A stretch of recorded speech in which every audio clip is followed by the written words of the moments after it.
Well, despite traffic getting in the way, the Braves will play two today against the last place Hyannis Harbor Hawks. Hello, everyone. Welcome to McKeon Park. Jordan Palazzo here alongside Sam Wiederhaft. And the Braves kicked off a stretch.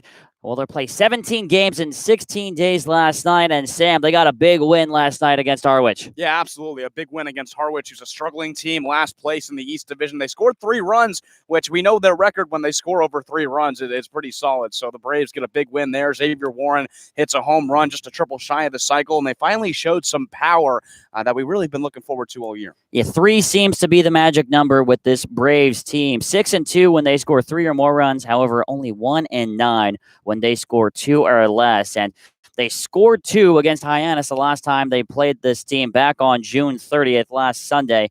What can the Braves do differently in this game tonight, Sam? Well, last game was just so tough because Hyannis, who's struggled all year, I think everybody who's a Braves fan, the Braves went in expecting a Bourne Braves win. They couldn't get it. It was a 4-2 loss. So I think what they need to do differently is really get to the Hyannis Harbor Hawks, the pitching staff, and really score a lot of runs in the beginning of the game. We got 2 7-inning games here in this doubleheader. These games aren't very long. That limits your chances. But if the Braves can get deep into that bullpen, run counts high, and get some runs here in these early innings, that can really separate them throughout the rest of the game.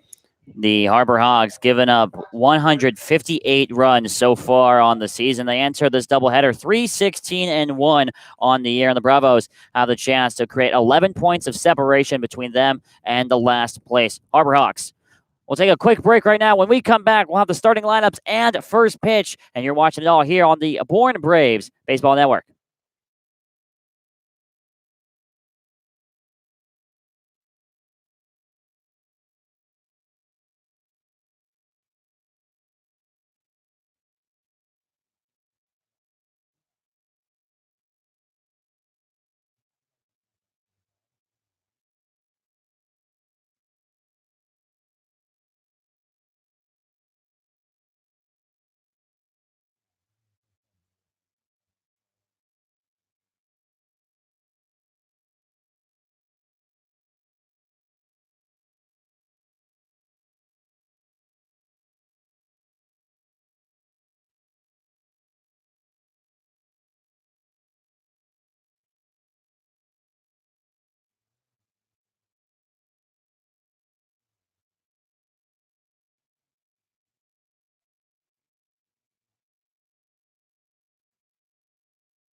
First pitch just moments away, and let's go over the starting nine for the Bourne Braves. Judd Fabian leads off in center field today, followed by Xavier Warren. Had a huge game last night over at third base. Cade Beloso on the 3 spot, playing the 3 at first base.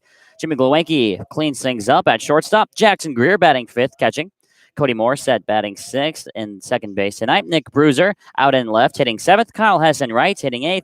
And rounding out the starting 9, batting a DH today, Jake McKenzie. And Sam, they're going up against the pitcher here for the Harbor Hawks, getting his first start of the year, Glenn Albanese. Yeah, Glenn Albanese, a 6'6", rising sophomore. The right-handed pitcher out of Louisville will be pitching in his 3rd game, but this is his first start. He's appeared in 2 games in relief appearances. Last time he pitched was at Orleans on July 2nd in a 7-5 loss for Hyannis. Pitched 1 inning there, allowed 1 earned run, 3 hits as well, while striking out 3 and 7 batters faced. He's struggled this year, 10.12 ERA coming into his first start of the season, only pitching 2 and 2 to 3rd innings, striking out 4 and allowing 7 hits. So the Braves have a wonderful opportunity to start this game off right against Glenn Albanese, who struggled on the season, is just starting his first game here today. Defensively for the Harbor Hawks, it's Albanese on the mound, Chad McDaniel catching, Ian Fair over at first base, Anthony Servideo at second, Jordan Westberg at short. Over at third is Edward Julian. In left field, it's Trevor Hoover. In center, Rowdy Jordan. And in right is Rigsby Mosley. Judd Fabian is about to step in the box, and we are ready to go. The Braves, of course, managed by Harvey Shapiro, and the Harbor Hawks by Chad Gassman, entering his 4th season with this team. Harbor Hawks in last place in the West at 3-16-1 as Albanese fires the first pitch. That misses the zone for a ball. We are underway. First pitch at 3:01. Fabian getting a night off last night. Last time he played was against Wareham, where he went 1 for 3 with a run scored. 1-0, bounces in the dirt past the catcher McDaniel. Now Fabian leads 2-0. We've seen how good this Judd Fabian kid has been at the leadoff spot so far this season. 2-0 from Albanese, flown out foul down the right field line, out of play.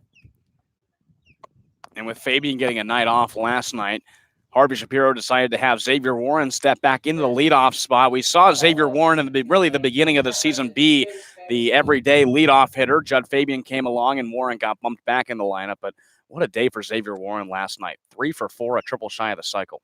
Fabian hitting .296, takes this pitch into left field. Trevor Hoover's under it, and he makes the catch for out number 1. Fabian getting contact. That ball just hanging up a little too long over to the left. Hoover was right there to put him away, and steps up Xavier Warren. We mentioned his numbers from last night. Hit his 2nd home run of the season. He leads the team in that category. Also leads the team with 11 RBIs as well. So he's looking for another big day today to capitalize on last night's performance. Yeah, he leads the team in almost every single offensive category. 3 for 4 last night. Like you mentioned, Sam, first pitch from Albanese is off speed, and it curves into the zone for strike 1. Warren leads the team in hits, at-bats, home runs, RBIs, and strikeouts. Not a whole lot in between all those categories. Here's the 0-1 from Albanese. Grounded foul down the first baseline. Count now moves to no balls and 2 strikes. Warren out of Central Michigan. This Braves team, the last time they played against the Harbor Hawks last Sunday, 4-2 losers. 2 runs generated off of an Henry Davis home run. Here's the 0-2. Swung on and missed by Warren. Fooled on the off speed, and he goes down on 3 pitches. And I talked to Xavier Warren last night after his great 3 for 4 performance, and he led off that game with a home run. I asked him, how did that give you confidence after that home run for the rest of the day? He said, well, I struck out the next at-bat, so nothing really happened. And he strikes out here to start off the game. Usually he's able to just put those aside, but he also leads the team in strikeouts as well. So had a great season, but is really struggling with those strikes. Make it 15 on the year for Warren as Beloso looks at a first pitch that bounces in the dirt for ball 1. Beloso 273 on the year, went 1 for 3 last night with a double and a walk. He just missed a home run, hit off the middle of the fence on the fly. The ball was a few feet taller, would have gone over for his first home run of the season. 1-0 from Albanese. That misses the zone. Little inside, little low. 2-0 now the count. And Beloso has been a base magnet. All 8 games he's played with the Braves so far this season, he's gone on and has hits in his first 6 out of 7 starts. 2-0 right in at the feet. A little hot potato action. 3-0 now the count. The problem is he's been able to get on base, but he only has 2 runs scored on the season, and that's been the problem that we've talked about, Jordan, is the Braves not being able to get base runners home, and it's apparent with Beloso getting on base so many times with only 2 runs scored on the year. 3-0 pitch from Albanese. And that misses the zone, up and out. And once again, Beloso gets on base. Make that 9 straight games for Cade Beloso. And that's his 6th walk of the season. He gets on yet again. You called him a base magnet, and that's exactly what he is. That brings up Jimmy Glowinski, who got the night off last night. Glowinski batting .250 on the season. Last played against Wareham before the 4th of July. Went 1 for 5 with a single and a run scored. Part of the comeback that was almost mounted against the Gatemen back on Tuesday night. First pitch to Glowinski, and he looks at it, and it's outside. 5 consecutive balls now thrown by Albanese. He's obviously struggling with location. We mentioned this is his first start of the season. The Braves tossing out a few games ago Josh Culliver for his first start of the season. He typically came out of the bullpen, and he struggled in his outing, allowed 7 runs in the first 2 innings. 1-0 misses upstairs once again. 6 straight balls from Albanese, and Glowinski now leads the count 2-0. For the Braves, this is something that they can capitalize on. Albanese just looking to try and find the zone, so Glowinski should be looking for anything good. Yeah, in his outings, he's only thrown 1 walk. He's already matched his season total this inning. 2-0 pitch to Glowinski. He swings. He fouls it off over the first base dugout, and Albanese finally has a strike.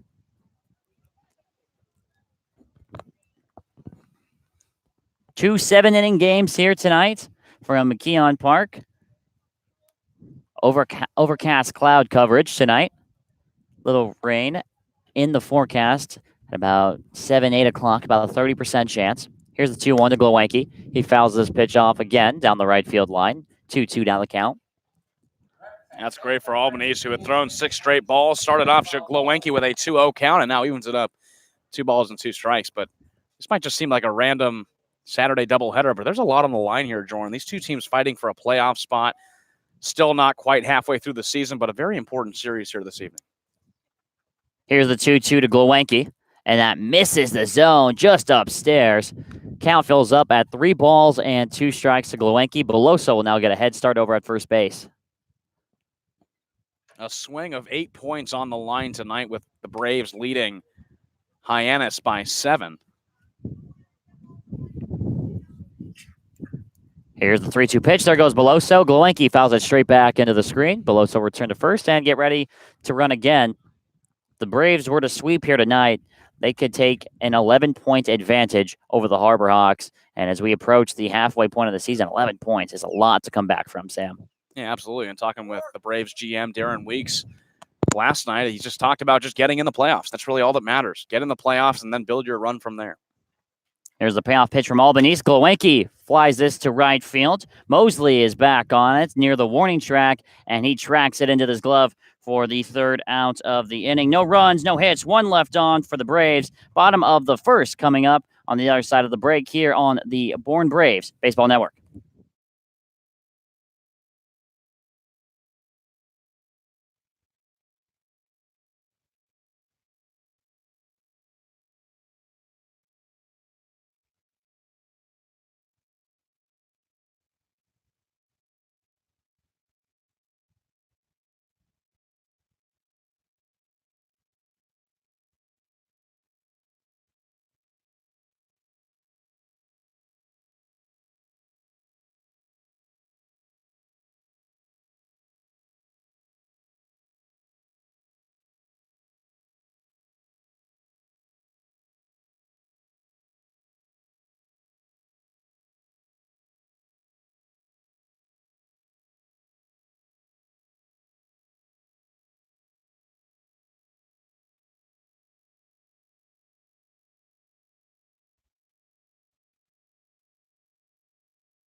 Bottom of the first inning, 0-0 our score. Let's go over the Hyannis starting lineup here. Jordan Westberg leads off, playing shortstop today, followed by Rigsby Mosley out in right field. Trevor Hauver from Arizona State out in left.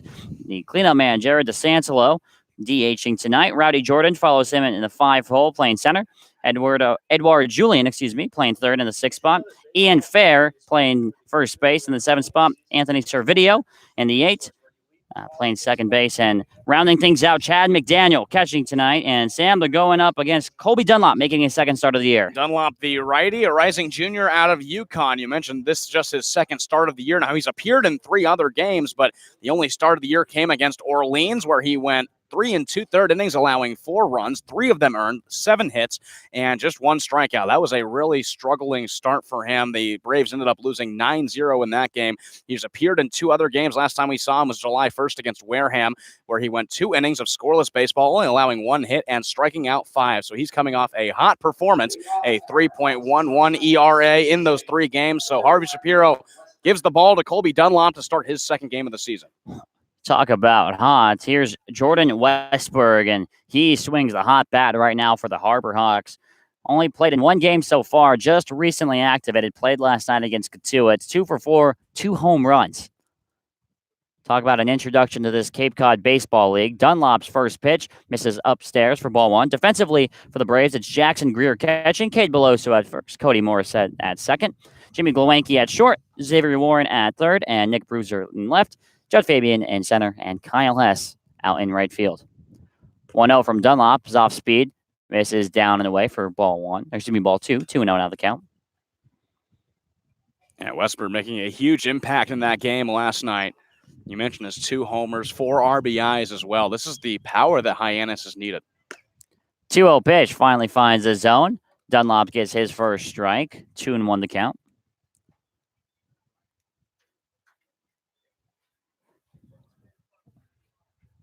We thought originally Dunlop, after that Orleans start, was permanently moved to the bullpen. Turns out he gets a start this afternoon and fires the 2-1 pitch up and in for ball. 3-1 now. If you're going to try him in any game, I think this would be the game. It's game 1 of a doubleheader, which he started last time against Orleans. That was also game 1 of a doubleheader. And against a struggling team like Hyannis, Dunlop could possibly be successful. It's a first batter walk here, leadoff walk to Jordan Westberg. He walks on 5 pitches, and that brings up Rigsby Mosley now. Well, Dunlop doesn't want to take a page out of Culliver's playbook. Josh Culliver, we mentioned, had come out of the bullpen all year and had been dominant. Harvey Shapiro gives them the start last week or earlier this week against Wareham, and he struggles, allows 7 runs in the first 2 innings. Dunlop does not want to follow suit here. He's got to get 3 quick outs here in the bottom of the first. First pitch to Rigsby Mosley is in at the knees for strike 1. Mosley batting .250 so far this season. 1 for 4 last night against the Kettleers, and that's 16-4 loss. And this pitching staff going through unprecedented lows, giving up near 160 runs so far this season. As the 0-1 misses up and out. Count evens at a ball and a strike. Sam, we are talking about a run differential of -81 so far this season. Yeah, that's tough, especially for the pitching staff. The Hyannis batting hasn't been too bad. It's just you look at every single game they play, and they give up 10, 11, 12 runs, and you can't win like that. Dunlop throws over to first base, and Westberg's back in there with a slide. Bourne in last place in terms of runs scored at 49 entering tonight's game. Harwich second last. As the 1-1 is swung on and missed by Mosley. 1-2 the count. Harwich has scored 60 this season. And then it's the Harbor Hawks at 77. Hyannis losers of 5 straight. 1-2 count to Rigsby Mosley. Dunlop sets, hands at the waist. Here's the 1-2 pitch. It's in the dirt, swung on and missed by Mosley. Dunlop got him to chase after the pitch in the dirt, and it's a big first out for the Braves. Yeah, it's a good at-bat for Colby Dunlop to get back focused, get his game back. A big strikeout there for the first out of the inning. Doesn't want to allow Mosley to get on. He doesn't, and Dunlop gets back to it with a strikeout in the second batter he faces. Trevor Hauver, a second-year player for the Harbor Hawks, batting .228 this season. Got the night off last night against Katuitt. Played on July 4th against the YD Red Sox. 1 for 2 in that game with a couple walks. First pitch to him is in the dirt. Greer does a nice job to pick it. Throw onto first base is not in time. Westberg was able to get back after Greer tried to back pick him. 1-0 the count to Hover. Hover from Arizona State, 339 average there, hit 13 homers, 50 RBIs. 574 slugging percentage. Definitely had a breakthrough year for the Sun Devils as the 1-0 foul tipped into the glove of Jackson Greer. Count even did a ball and a strike. Lots of talent on that Arizona State team. Players like Spencer Torkelson, who's playing for Team USA, much like teammate Alika Williams. 1-1 to Harvard. That's in the zone, top of the zone. Looked like it might have missed high. Got the call from home plate umpire John DiGirolamo. 1-2 the count now to Trevor Hover. It was a little bit of a late call, but he thought about it and gives Dunlop the strike, and now he has another batter down 1-2. 1 ball, 2 strikes, the count to Trevor Hover. Here's the pitch from Dunlop. Just misses outside. 2-2 now. Westberg got on first with the walk to lead us off in the bottom of the first inning. Has stayed there since.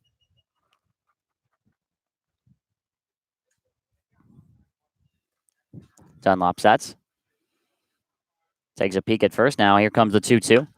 Popped up foul over the third base dugout. Out there on the hill at McKeon Park. Count remains at 2-2. You sense a little bit more urgency in these 7-inning games. The Braves have played 4 7-inning games and a doubleheader against Orleans in the beginning of the season and a doubleheader against Chatham a few weeks ago. But there's a little bit more urgency. You shed the back 2 innings off, only make this a 7-inning game. Really, every inning matters. And Braves looking for their first win in the first start of a doubleheader as the 2-2 misses upstairs. And Hover, after being down 1-2, has now worked the count full. Yeah, that first game for the Braves has not been kind to them in the first game of the doubleheader. A 9-0 loss to Orleans in the first set and an 8-2 loss against Chatham in the second doubleheader set. However, they've come back to win both games, both times in that doubleheader, once against Orleans and once against Chatham. 3-2 pitch misses upstairs. Runners move up 90 feet. And now here with 1 out in the bottom of the first, runners on first and second. Dunlop not giving up too much contact, but 2 quick walks already. Struggling to find location. And the Harbor Hawks with runners on first and second. Still just 1 out. And it's Jared DeSantelo stepping in now for the Harbor Hawks, having a chance to make an impact early. DeSantelo so far on the season, .333 average. First pitch, he fouls straight back into the netting for strike 1. And Colby Dunlop's 8 2/3 innings pitched on the season. Coming into this game, had not allowed a single walk, and he's already walked 2 here in the first. Uncharacteristic so far from Colby Dunlop. Still a ground ball away from an inning-ending double play. DeSantelo last night against Catuit, 1 for 4 with a walk in there as well. Dunlop takes a look at second base, fires the 0-1 pitch, and sliced foul down the left field line. And Dunlop quickly has an 0-2 lead. Yeah, Dunlop, I think, really trying to hammer that bottom part of the zone and get a ground ball. The middle infield of Glowenke and Morissette stays the same, except Glowenke got the day off yesterday. But Glowenke, an mostly everyday player for the Braves, and Morissette, with his hitting really picking up, has become a regular in this lineup the past few games. And Dunlop won't really light up the velo, light up the radar. 0-2 pitches in the dirt. Jackson Greer does a nice job keeping the ball in front of him, blocking it with his mask, it sounded like. Sounds like it got the bottom of the mask. Kept the ball in front of him and keeps the runners, more importantly, Sam, at first and second. Yeah, heads up play by Jackson Greer to move out of position, slide, and block that ball to keep it in front of him. So if Hyannis runners move up 90 feet, it's runners on second and third, and the double play opportunity is gone as well. Righty on lefty matchup here between Dunlop and DeSantelo. Dunlop takes a peek at second, and another.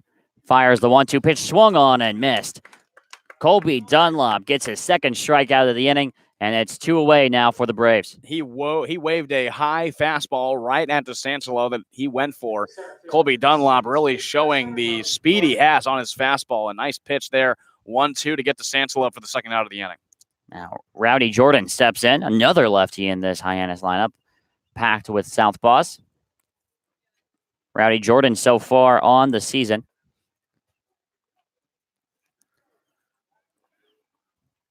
Batting second worst on the team at .071. First pitch to him, though. He slices it down the left field line. Tough play for Bruiser, and he can't get there. And one hops the wall. Here comes Westbrook from second. He'll score. The throw from Bruiser is cut off by Glowenke, and a 2-out double by Rowdy Jordan gives the Hawks a 1-0 lead here in the first. And this is what the Braves did not want, the Hyannis Harbor Hawks to get on top of them in the first inning. Rowdy Jordan, you mentioned the worst batting average on the team. Well, he puts that all away and puts a ball opposite field down the left field line. A good play by Bruiser, a good throw to hold up Trevor Hauver at third and only allow one run to come across the plate. But just like it was in the first game last Sunday against Hyannis, the Harbor Hawks get on top of Bourne early here in the first. Now Edward Julian steps in, and he's batting .400 on the season, 4 for 10. Has the opportunity to really put a dent in between these two teams in this first inning. Runners on second and third with 2 away. First pitch to Julian, finds the strike zone. And that's a big first pitch strike there for Dunlop. It is, to get back into the zone after just suffering an RBI double, putting the Harbor Hawks on top first. Dunlop needs to remain focused on the mound and just focused on Julian to get out of this inning. Dunlop sets, now fires the 0-1, and it's found into the backstop. Dunlop has a 0-2 lead. Julian only has played 3 games so far for the Harbor Hawks. Went 2 for 4 with a double last night against Katuitt. That 12-run loss. Has the opportunity to add a couple more RBIs onto his 1 total so far this season. Runners at second and third. Here's the 0-2 from Colby Dunlop. This is way upstairs, trying to get Julian to chase. 1-2 the count.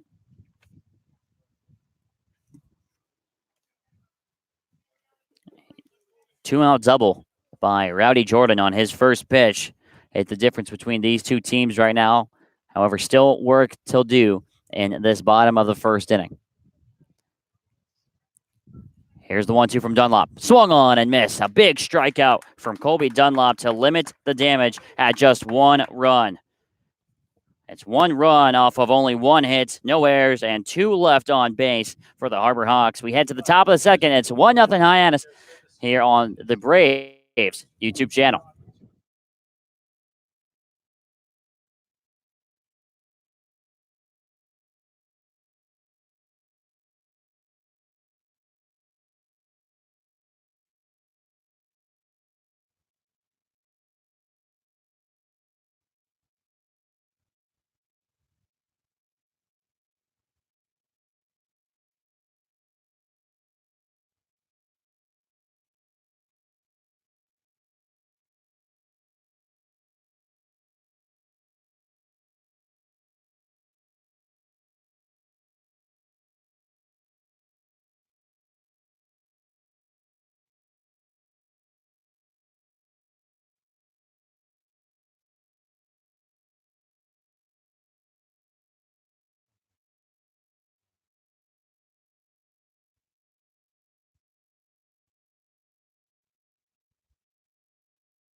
Jackson Greer leads us off in the top of the second inning. The Braves already trailing 1-0 after the 2-out RBI double from Rowdy Jordan. Jackson Greer coming off of a rough night last night, Sam. Yeah, 0 for 3 with 3 strikeouts. Really uncharacteristic for him, at least so far in this part of the season for him. His 3rd Cape team, as we mentioned before. He takes his first pitch, though, and lifts it to left field. Right on the line. It's fair. Down the left field line. Extra bases for Jackson Greer. Hauver has trouble picking it up in left field off the fence, and that's the way to start an inning off after giving up the run. It's a leadoff double for Jackson Greer. Well, Greer loves the 2-bagger. That's his 4th double on the season in just his 7th game played for the Braves. Gets another double. This time it's leadoff. So the Braves already with a runner on second. And Cody Morissette, who had an RBI and a triple in last night's game, comes up swinging a hot bat.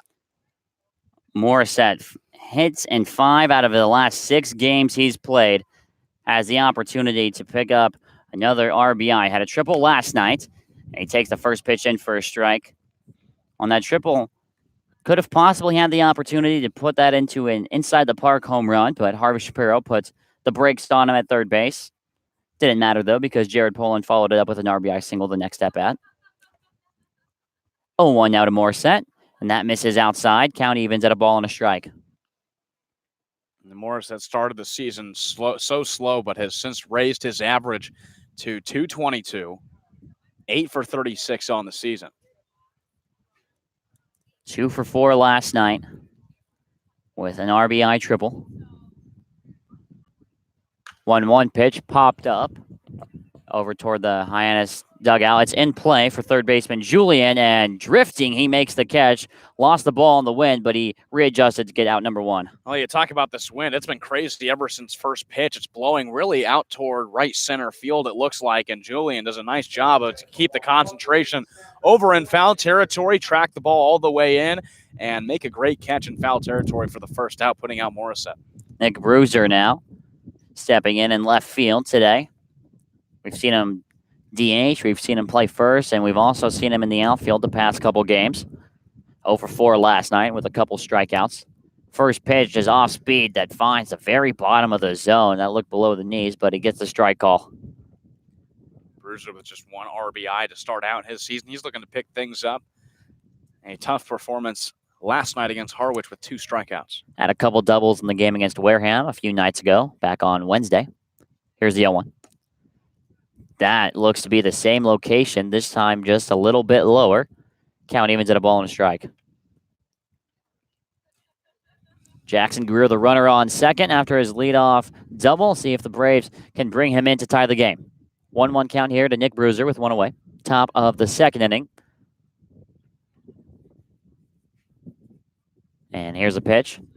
That one just missing the zone low once again. Albanese is close to the zone. Can't find it, though. 2-1 out the count. Hey, he's been extremely close with his past 2 pitches. A nice frame job by Chad McDaniel behind the plate. Just can't get the call. That puts Bruiser ahead in the count 2-1. Albanese sets, hands meet at the waist. Takes a peek at Greer. Now fires the 2-1 breaking ball. Bruiser floats it into center field, and it's caught at second. Greer's off the bag. The throw is in time for a double play. Greer read it off the bat like it was going to fall. It hangs up in the wind. Rowdy Jordan makes the catch and makes that throw to second for the double play, and that ends the Braves' top of the second inning. No runs, 1 hit, nobody left on, and it's still 1-0 Harbor Hawks as we head into the bottom of the second on the Bourne Braves YouTube network.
Bottom of the second inning, and the Harbor Hawks survived a leadoff double by Jackson Greer in the top half and have the opportunity to put some insurance on this 1-run lead with the bottom 3 due up. Ian Fair, Anthony Servideo, and Chad McDaniel.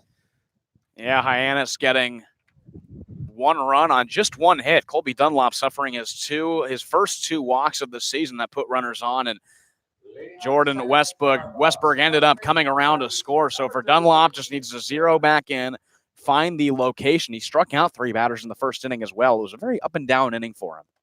Ian Fair for the Harbor Hawks. First pitch from Dunlop misses downstairs for ball 1. Fair out of Northeastern University.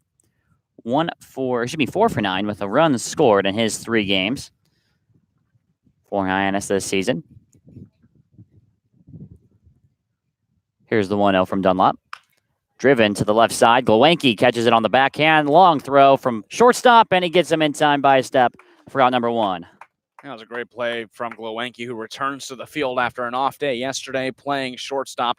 Just moved over to his right a little bit. A backhanded grab on the ground ball. Collected himself, threw it across his body over to first. It was a great throw to Kay Beloso.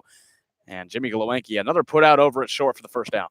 He's really filled the shoes of Alika Williams quite nicely. Alika was a sure thing over at shortstop before leaving for Team USA, and Glowenke's filled in quite nicely. Anthony Servideo looks at a first pitch ball, just missing below the knees. Servideo batting 136 so far this season. As Dunlop working in the stretch here with nobody on, comes set and fires the 1-0 pitch. Count evens at a ball and a strike now after a foul ball. Servideo a good game last night against Katuitt. Went 1 for 2, a run scored, 2 walks as well, and a strikeout. Increased his average, batting just 136 on the year. Dunlop sets. And now comes home with the 1-1. That misses downstairs. 2-1 the count now. And the sun beginning to peek out a little bit here at McKeon Park. After we started first pitch just about half hour ago, it seems pretty overcast with some sprinkles coming in. 2-1 pitch is in the zone right at the knees. And Dunlop now a strike away from his 4th strikeout. Dunlop coming off a performance where he struck out 5 in 2 innings. So he is looking to repeat that. Here's the 1-2 to Servideo. Misses outside. Count evens to 2-2. Dunlop seen his first bit of action in a little bit. Last through 2 innings. 5 strikeouts, like you mentioned, Sam. Here's the 2-2 pitch. Floated into right center field. This will get down for a hit. Fabian's got it on a hop, and the relay throw comes in to Morissette. It's a 1-out single for Anthony Servideo. A good at-bat for him as well. Ran the count full on 3-2 and got a pitch he liked. Just put it in between Morissette and Fabian in center field. No man's land. Nobody could get it. A 1-out single for Servideo. That brings up McDaniel to round out this lineup. Just 2 hits suffered from Dunlop, but Hyannis has had his number so far. Oh, it just goes to show you that anything can happen at the park. The 2 hits for the Harbor Hawks, been the 2 players with the worst average on the team. First pitch is Chad McDaniel. Popped up foul down the left field line, and it lands over the fence out of play for strike 1. McDaniel on the year, 231 average. Last played against the YD Red Sox back on July 3rd. He went 0 for 3 with a strikeout in that game. So he's had a couple of days to rest. Now has his first at-bat of the game against Colby Dunlop here in the bottom of the 2nd inning. Remember, only 7 innings being played due to the doubleheader. Dunlop throws back into first base, and Servidio's back in without sliding. You can tell Hyannis knows the importance of these games. They can gain major ground if they can sweep Bourne here tonight, get some points back, and really put themselves back in the playoff picture. 0-1 is fouled over the backstop. Count now at 0-2. Mentioned the Braves right now sit 7 points top of the Harbor Hawks. If Hyannis were to win both games today, could bring them to within 3 as we hit a big stretch in the season here. 16 games in 15 days for the Braves. Here's the 0-2.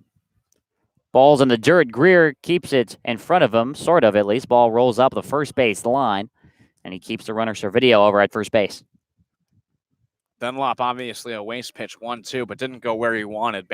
Bounced way in front of Jackson Greer, the catcher, and Dunlop just seems to be struggling with location.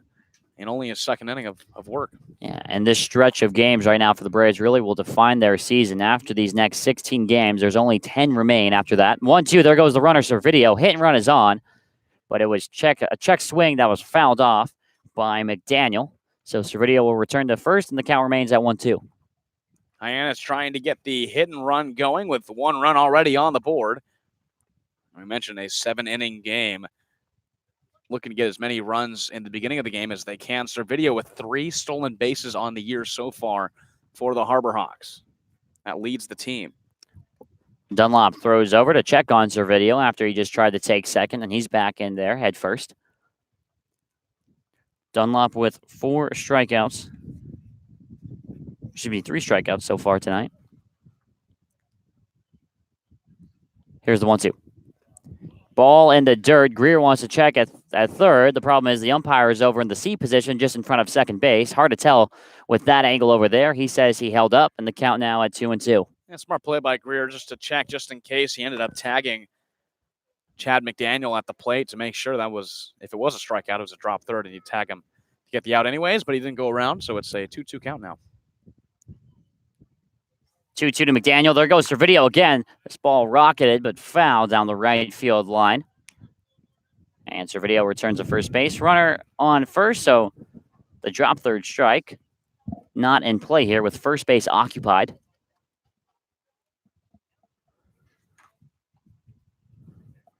As Dunlop takes a look over at first base, looks at Servideo, sets, kicks, and fires the 2-2 pitch. Ground ball once again foul, and McDaniel putting on a heck of an at-bat here against Dunlop. Yeah, right after Anthony Servideo got a hit on a 3-2 count against Dunlop, Chad McDaniel has worked this count to 2-2 and fouled off many pitches as well. So what Hyannis is doing is they're really seeing what all that Colby Dunlop has to offer in these singular at-bats. They're running the pitch count up against Dunlop, who's only starting his second game.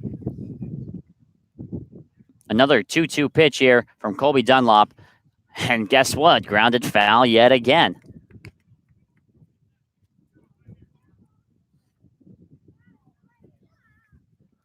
Well, this is a great at-bat for Chad, but Daniel continues to foul off pitches, and he's fouled off balls on the third base line, on the first base line, so he's really been all over the place. Mono and mono here.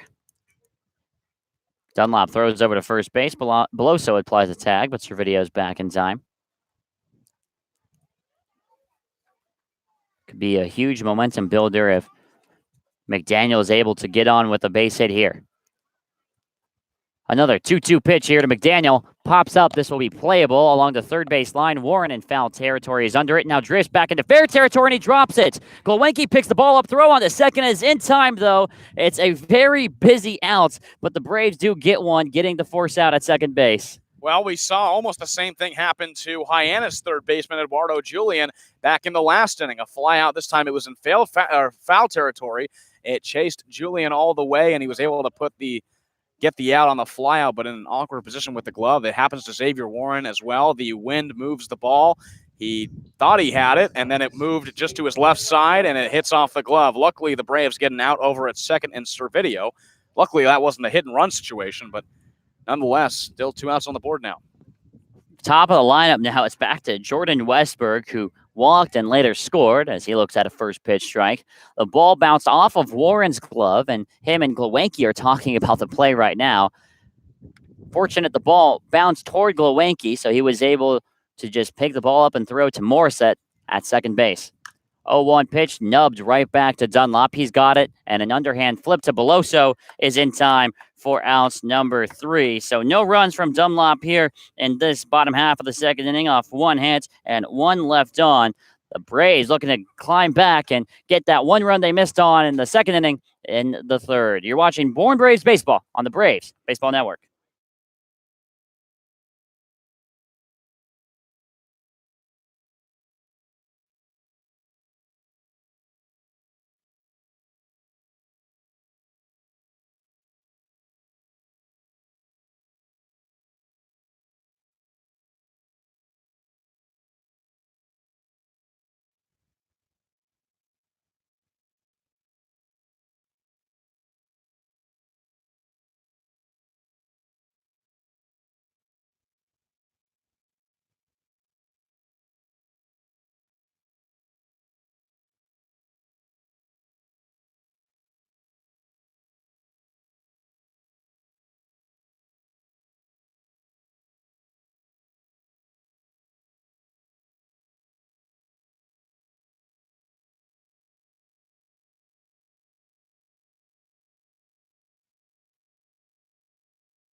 1-0 lead for the Harbor Hawks over the Braves as we enter the top of the third inning. And also, we approach the midway point of this game. Only 7 innings played in the doubleheader today and the day cap.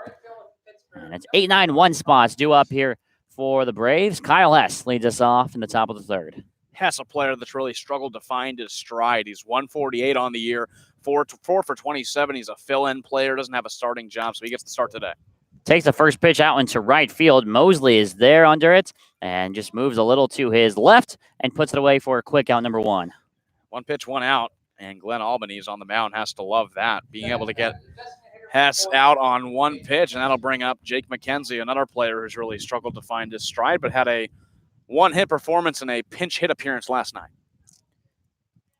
Perhaps that hit last night will revamp his confidence, and the first pitch to him misses the zone low.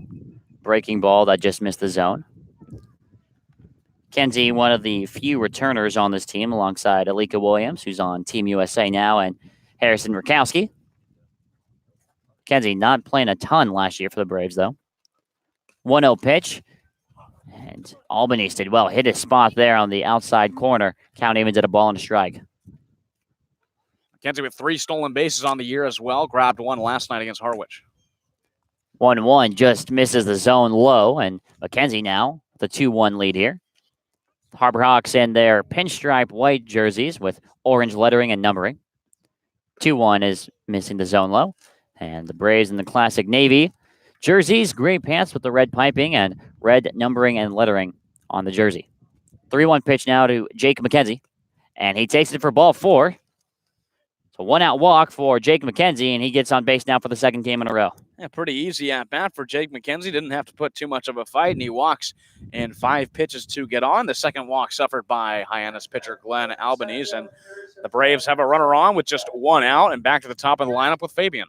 Yeah, Judd Fabian flew out to left his first time up. Albanese working out of the stretch. First pitch to Fabian, and that finds the zone, top of the zone there, about belt high for strike 1. Fabian just 1 RBI on the year so far, but his average has been spectacular. Coming into this game, it's 296, 8 for 28. And the throwback over to first base. McKenzie is back in with a slide. Fabian playing his 10th game today with the Braves, his 9th start. Kenzie with not a huge lead over there, about 3 steps or so. Here's the 0-1 to Fabian. That misses the zone, takes a bounce off of the glove of McDaniel, but he's able to corral it before McKenzie can do anything with it. Ball and a strike now the count. And McKenzie, like I said, 3 stolen bases, got 1 last night. He's got speed on the base pass. Wouldn't be surprised if Harvey Shapiro tries to send him to put a runner in scoring position down 1-0. A little bit of a larger lead now. Throwback on the first is close, but McKenzie is back in with a slide. Yeah, that was really close. He took a little bit of a larger lead, like you said, Jordan. Got off that bag. A smart throwback by Albanese, but McKenzie just slides back in time. A hit and run could easily be in the cards here. 1-1. It's another throw over to first base. McKenzie really getting as far as he can there as he very nearly gets thrown out, but he's back in time yet again. Ball and strike count here to Judd Fabian, top of the order. Top of the third inning. Braves trailing 1-0. Here's the 1-1. Breaking ball that's fouled off, just off the glove of McDaniel behind the plate, and Fabian falls behind 1-2.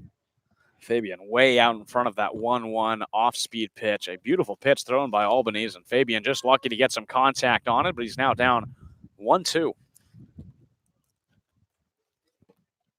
Fabian out of Florida. Only 18 years old. As Albanese throws back to first yet again, really worried about McKenzie.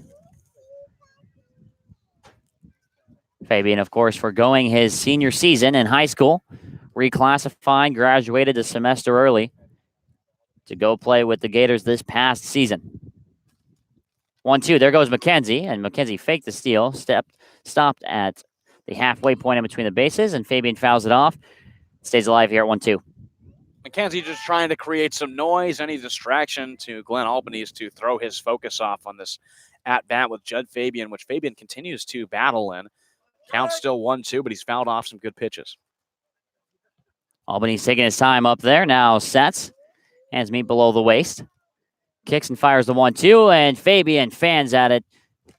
Judd Fabian strikes out for the second out here in the top of the third. That's a big strikeout for Glen Albany's to get the leadoff batter for the Braves. Judd Fabian, he now moves to 0 for 2, and now with only one runner on, it's Xavier Warren. Warren struck out his first time on 3 pitches back in the first inning. Warren hit that home run last night from the lefty spot. Has a home run from both sides of the plate. 11 RBIs this season for Warren.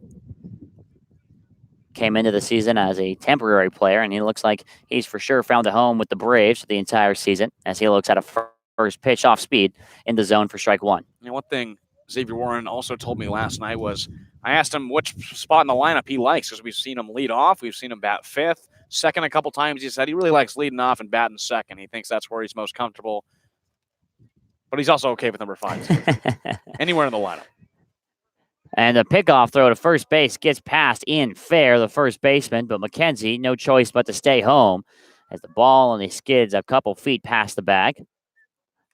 Well, I think it actually hit off McKenzie while he was on the bag.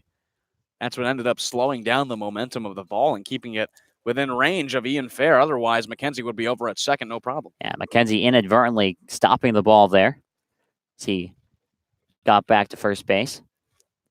Here's the 0-1 to Warren. From Albany's ground ball first base side. Fair falls down. He gets the ball and steps on first himself for out number 3. No runs, no hits, 1 left on for the Braves in the top of the third. We head to the bottom of the third now with the Harbor Hawks still up 1-0 on the Bravos. And you're watching it here on the Bourne Braves YouTube channel.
Bottom of the third inning, 2, 3, 4 spots due up for the Harbor Hawks.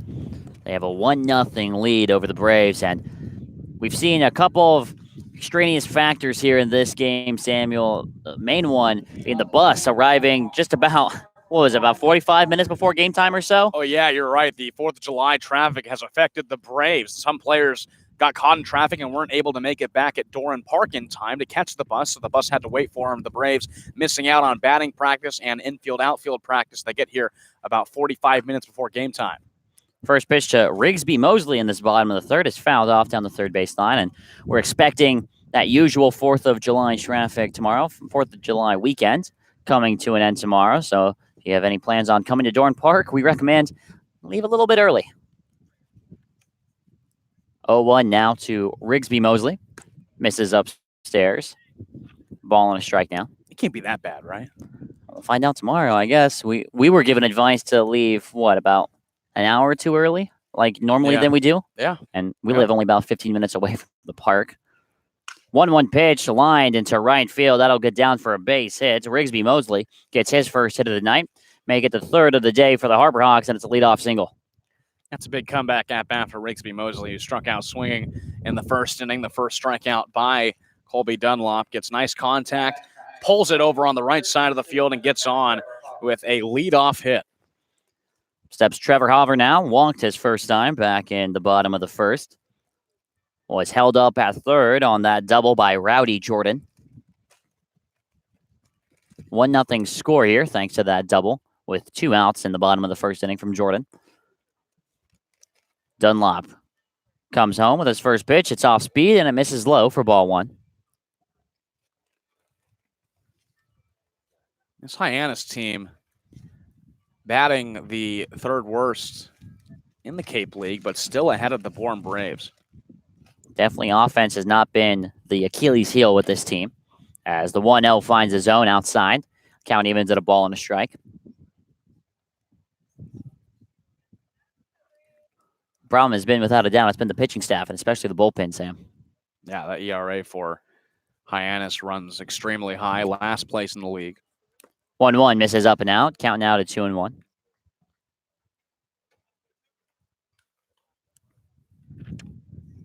Seems like every single game, you look up at the league scoreboard, and this Hyannis team gives up at least 5 usually, sometimes even more than that. 2-1. Misses outside as well. Count now at 3-1, and Dunlop in danger of giving up his 3rd walk. Well, that team ERA for Hyannis is 7.54. The next closest is YD at 4.44. Braves actually lead that category in the league, just over 3. Here's a 3-1 to Hoffer. Popped up, foul, out of play. Just behind the backstop. Count fills up at 3-2, and you wonder if we'll get some movement over there at first base from Rigsby Mosley.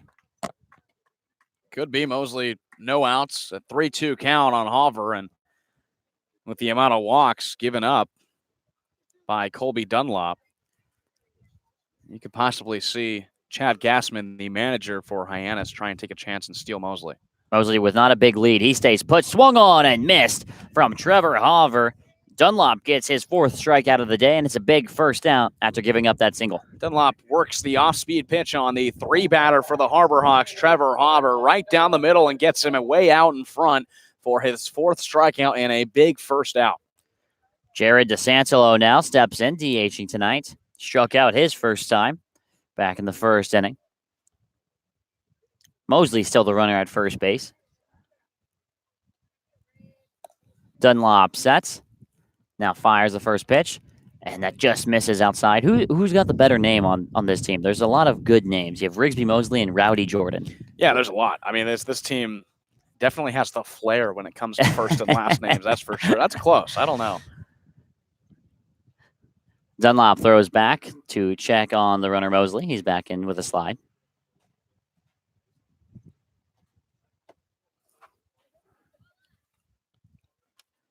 This Hyannis team playing their 21st game of the season. 3-16-1. Runner goes, but the pitch is fouled off by DeSantelo. The count evens at a ball and a strike. You know, those 2 names might be cool, but I tell you what, there's nothing like Giovanni DiGiacomo. That's great. That's also great.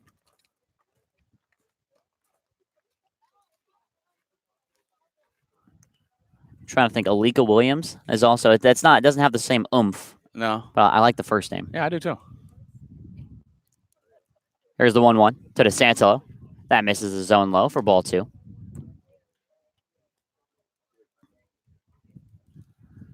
Dunlop just desperately looking for a double play ball. We see Morissette and Glowenke at second and short playing extremely close to the bag in double play formation. 2-1 to count here to DeSantelo. Dunlop flips back, throws over to first base, and Mosley's back in with a slide. I think Rowdy Jordan might be having to be taken out of consideration here. His real name on his birth certificate is William Jordan, as his mother, as the story goes, refused to have Rowdy be on a government document, as the 2-1 is fouled off. Count evens at 2-2. Hey, I'm a fan. The problem is when you're named Rowdy, you have to live up to that. Yeah, there's an expectation. Right. There's a certain expectation. So I understand the mother's concern. I think it's a good call. I think that's a good call. 2-2 the count here to Jared DeSantelo. Runner on first, Rigsby Mosley. Led off the inning with a single. Here's the 2-2. Line drive into right field. That'll get down for a hit. Mosley, it gets past the fielder Hess. Kyle Hess can't hang on. Mosley now rounding third. Glowinski to make a throw from shallow center, and it's not in time. It'll go in the books as a single for Jared DeSangelo, and credit and air to Kyle Hess in right field. He didn't field it, and Mosley comes all the way around from first base to score. It's 2-0 Hyannis. Well, that ball was hit in the right center field gap, and what Kyle Hess did was he took a line to try and cut that ball off from getting to the wall. It just got past him and ended up scooting over to the wall. Hess struggled and fumbled fielding it, and by the time he finally got it, coming home was Rigsby Mosley to score the second run of the game for the Harbor Hawks. That allows DeSangelo to get to second. Rowdy Jordan comes up, and the Harbor Hawks have a 2-0 lead on Colby Dunlop right now. And they have a chance to really break it open here. It's only one out in the inning. No RBI credit there for DeSangelo after the air by Hess. First pitch to Rowdy Jordan is in there for a strike. Jordan hit an RBI double in his first at-bat off the first pitch in the first inning. Runs in the first and in the third. However, this one will go unearned. Here's the 0-1 now from Dunlop. Fly ball into left center field. Judd Fabian is called off by Nick Bruiser, who makes the catch on the run for out number 2. That's a big fly out. Doesn't advance DeSangelo over at second, and Dunlop gets the second out. But the more Hyannis can improve on this lead, now 2-0, the harder it's going to be for the Braves to come back, especially with the limited amount of innings. They only have 4 more innings to try and come back from this deficit. Yeah, they enter the halfway point in the game coming up in the top of the fourth. Now it's Edward Julian.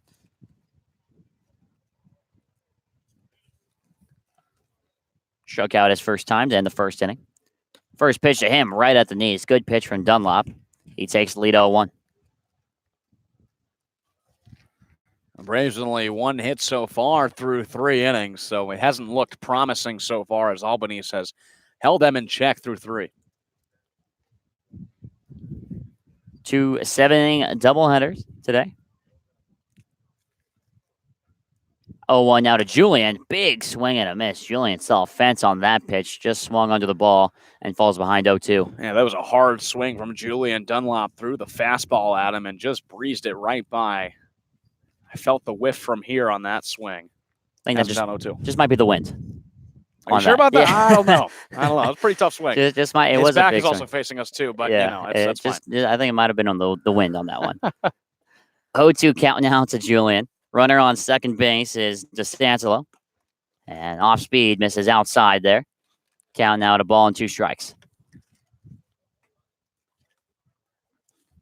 Julian from Auburn University.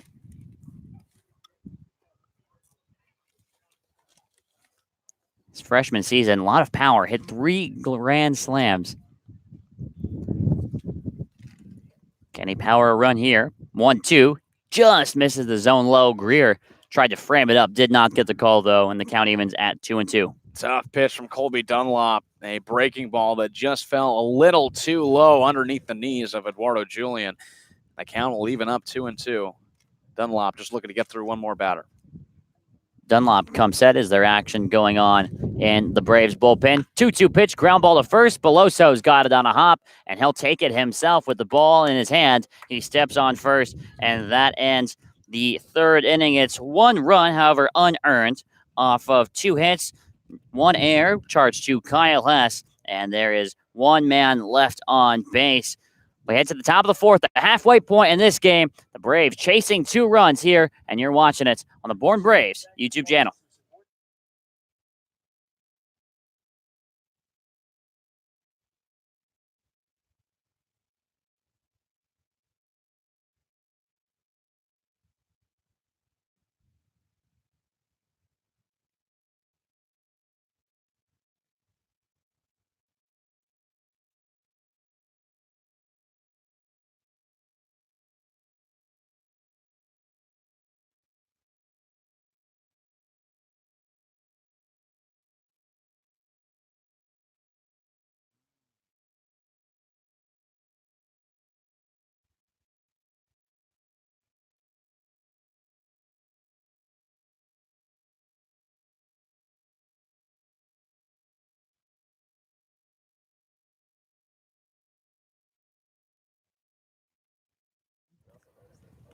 Milton Cat, the Cape and Islands Caterpillar dealer, is proud to be a sponsor of today's game. For sales and rentals of Caterpillar machinery, generators, and marine engines, go to www.miltoncat.com, your area cat dealer.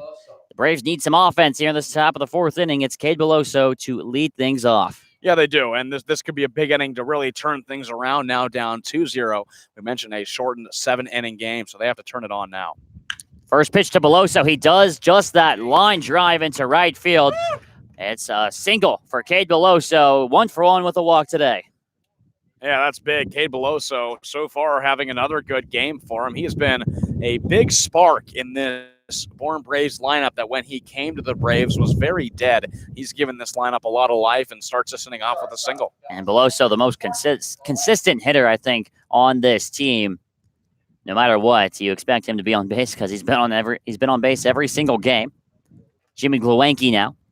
First pitch to him, and he tattoos this into left field. Back on it is Trevor Hauver. It hangs up just a bit and just enough for Trevor Hauver to make the catch for out number one.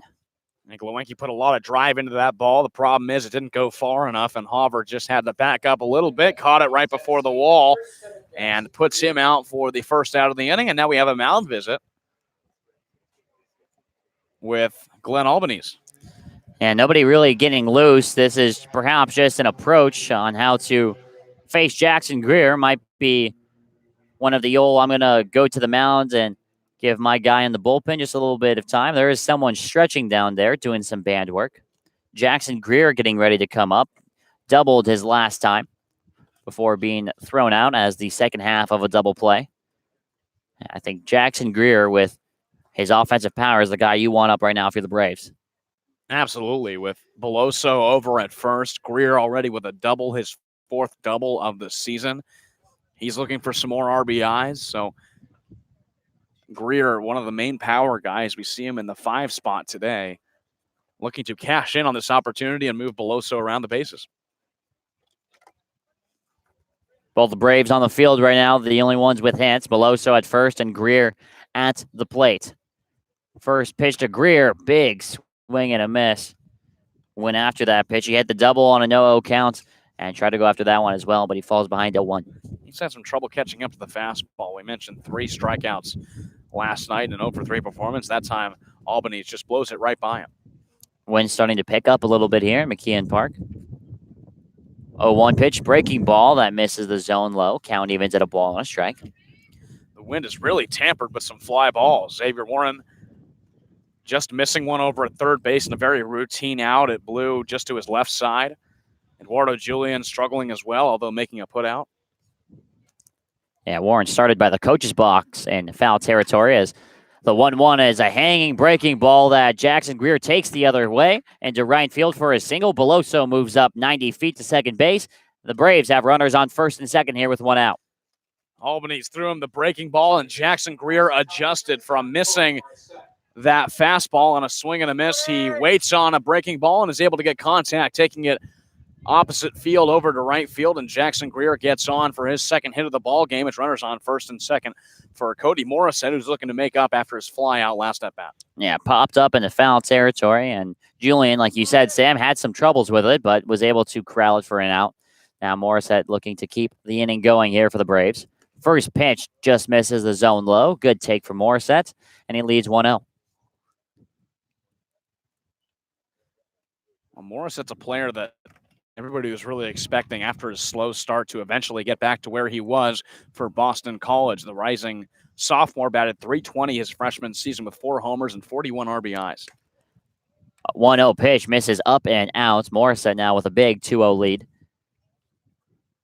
Named to the Baseball America freshman All-American team after his freshman campaign with Boston College, where he batted .320 with 4 home runs and 41 RBIs. Albanese takes a look at second. Here's the 2-0. Ground ball that gets through past the second baseman, Servideo. Beloso rounds third. He's being sent home, and he's going to come in standing up Cody Morissette, talk about on fire. An RBI single here to get the Braves on the board in the top of the fourth. Morissette gets his second RBI in 2 games. A very well hit ground ball on the right side of the field that skips into right, scores Cade Beloso, who shows some speed, scoring from second and coming home. And the Braves get 1 run back, now down only by 1 run. It's a 2-1 lead for Hyannis. Jackson Greer stays at second, and in steps Nick Bruiser with the Braves in business here, top of the fourth inning. Still no real action going on in the Harbor Hawk bullpen. Albanese takes a look at second, fires the first pitch to Bruiser, and it's in there for a strike on the fastball right at the knees. Bruiser looking to have a game like that Wareham game on Wednesday night, right before the 4th of July. Had 2 doubles in that one. And if they weren't hit to the deepest part of Spillane Field, probably would have been home runs. Here's the 0-1 to Bruiser. Big swing and a miss there. Fastball that he couldn't catch up to, and he falls behind 0-2. I can't believe the transformation of Cody Morissette to now get a hit in 6 of his last 7 games after really struggling in the first part of the season. Has put together just an incredible stretch of ball games and has basically solidified his everyday starting job in the middle infield. 0-2 to Bruiser, and it's close, and it's in the zone. It's more than close. It's the second out of the inning, and Nick Bruiser goes down looking on just 3 pitches. Tough pitch that looked outside, but Albanese gets the call. Bruiser goes down looking for the second out of the inning, and it's up to Kyle Hess with runners on first and second to try and get the Braves back, tying this game or take the lead. And if I'm not mistaken, I believe that is 3 games in a row that Cody Morissette has an RBI. First pitch to Kyle Hess, and it's the 4th straight strike now from Albanese. It's in there for strike 1. Greer, the runner on second. Morissette over at first. The Braves put a run up in the 4th. They still trail it by 1 run. Albany sets, fires first pitch. And a floater up over the glove of Westberg at short. Here comes Greer from third. He will get in standing up. Kyle Hess ties the game up. His first RBI of the season knots us up at 2-2 here in the top of the 4th. Oh, what a great time for Kyle Hess to just get his 5th hit of the season. Takes it opposite field to left field and brings home Jackson Greer. Kyle Hess does exactly what he wants to. Ties this ball game up at 2. Once again, runners on first and second. Now Morissette at second and Hess at first. And it's Jake McKenzie who walked his first time. Braves threatening here. Could put 3 runs in the 4th to take the lead. First pitch just misses outside for ball 1. Braves coming back from a 2-0 deficit in this inning alone. Doing exactly what they did last night, turning base runners into runs. And this is all too familiar for the Harbor Hawks, giving up another lead. 1-0 misses down and out. 2-0 now. And it's been 4 singles in this top of the 4th inning that have done the trick for the Braves. Singles by Beloso, Greer, Morissette, and Hess. And that's all they need, just putting ground balls into the outfield and scoring their base runners. Here's the 2-0 now to McKenzie. And that pitch finds the strike zone, looked outside. McKenzie shakes his head, didn't like the call, but he has to deal with it now, 2-1 the count.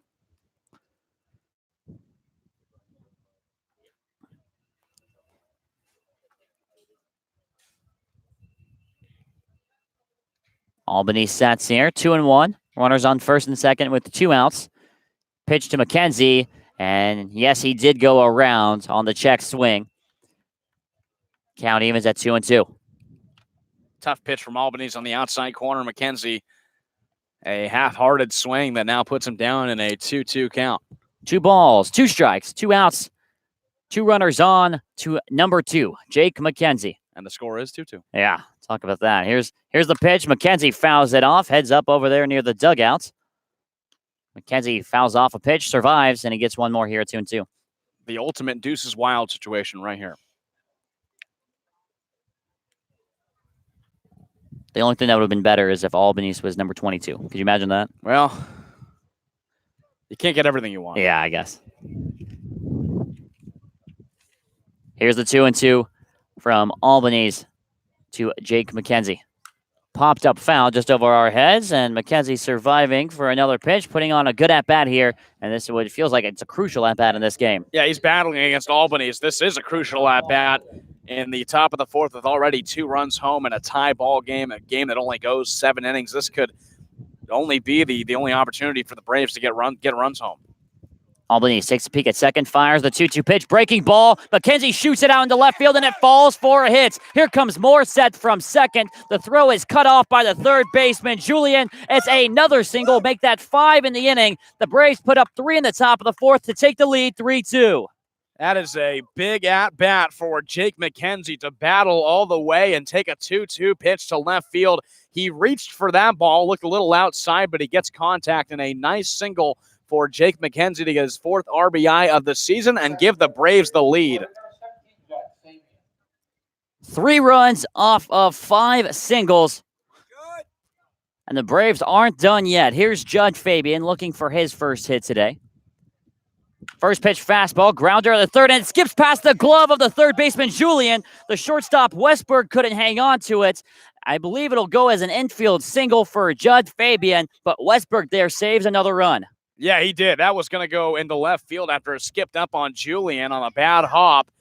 And the only thing saving that run from getting home was Westberg backing up Julian. He makes a great heads-up play, but nonetheless, bases loaded for Xavier Warren, who leads this team in RBIs. It is marked as a single for Fabian, and it loads the bases up for the hottest hitter on this team after last night's game, Xavier Warren.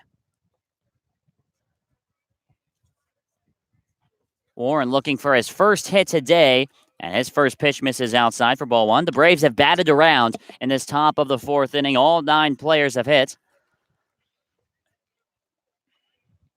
Cade Beloso now sits on deck, looking to get up there for the second time this inning.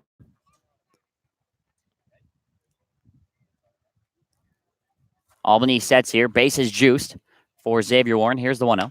Fly ball into left field. Hover coming in on it, loses his hat, but he catches the ball for out number 3. But it's a great inning from the Braves. They take the lead here. It's 6 singles that scores 3 runs. All of them earned, 3 left on, and no errors in the inning. The Braves have the big 3-2 lead after putting all 3 here in the top of the fourth. Now I have to go play defense with some great pitching. You're watching tonight's game on the Bourne Braves YouTube channel.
also available. 3-2 Braves lead here in the bottom of the fourth inning. And Sam, please take us on an abbreviated trip around the Cape today. Well, we got one stop. We got one stop, and it's at Harwich. They are currently winning right now against Wareham 2-0. Harwich, the bottom team in the East. Wareham, the top team in the West. And Harwich having a pretty good bounce-back performance after last night's loss to Bourne. That game is in the top of the fifth. Everything else hasn't started yet. Yeah, the Braves getting the early start due to the doubleheader. So we'll come back for another update here in a little bit on that Harwich-Wareham game. 7, 8, 9 spots to up. Ian Fair looks at a first pitch from Colby Dunlop that bounces a couple feet before the dirt. And this is important here, Sam, because Colby Dunlop got a big break in that last half inning to come back and throw some strikes. Yeah, he did. And the Braves, really Dunlop just trying to get back into his zone. A 3-2 win now. The Braves have the lead. Just looking to preserve that. 1-0 pitch. And he did go around. Ian Fair couldn't hold up his swing in time. And Sam Finn, the first base umpire, says he went around. Count evens at a ball and a strike.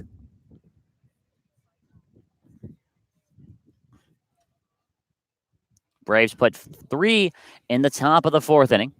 1-1 pitch is fouled off over toward the Hyannis dugout. Now Dunlop leads 1-2. Dunlop most likely his last inning. Some warming up, going on over in the Braves bullpen. I believe it's Jared Poland, who we've seen once already pitching this season, a two-way player for the Braves. Here's the 1-2 now for Dunlop, way upstairs. Jackson Greer had to come to a full stand to catch that one. Count evens at 2 balls and 2 strikes now. Dunlop can relax for the first time this game after being down 2-0 after last inning. The Braves 3 in the top of the 4th inning. His team now has the lead. 2-2 pitch, ground ball over to short. Jimmy Glowacki's got on the hop. Long throw from shortstop, and he beat it out. Ian Fair, the first baseman, showing off the wheels. It was a slow ground ball. Glowacki had to make a perfect throw, and Fair beats him out by a step. Yeah, you knew that was going to be a tough play. Like you said, a slow ground ball. Xavier Warden couldn't quite cut it off. It got all the way to Glowacki, and Glowacki made a nice throw, just wasn't quick enough, and Ian Fair beats it out on the infield single, and Hyannis starts off another inning with a runner on. And they've had runners on in every single inning so far. Anthony Servideo now up. He's 1 for 1 with a single. Jared Poland, the two-way player, like Sam said, getting loose in the pen right now. First pitch to Servideo misses outside for ball 1.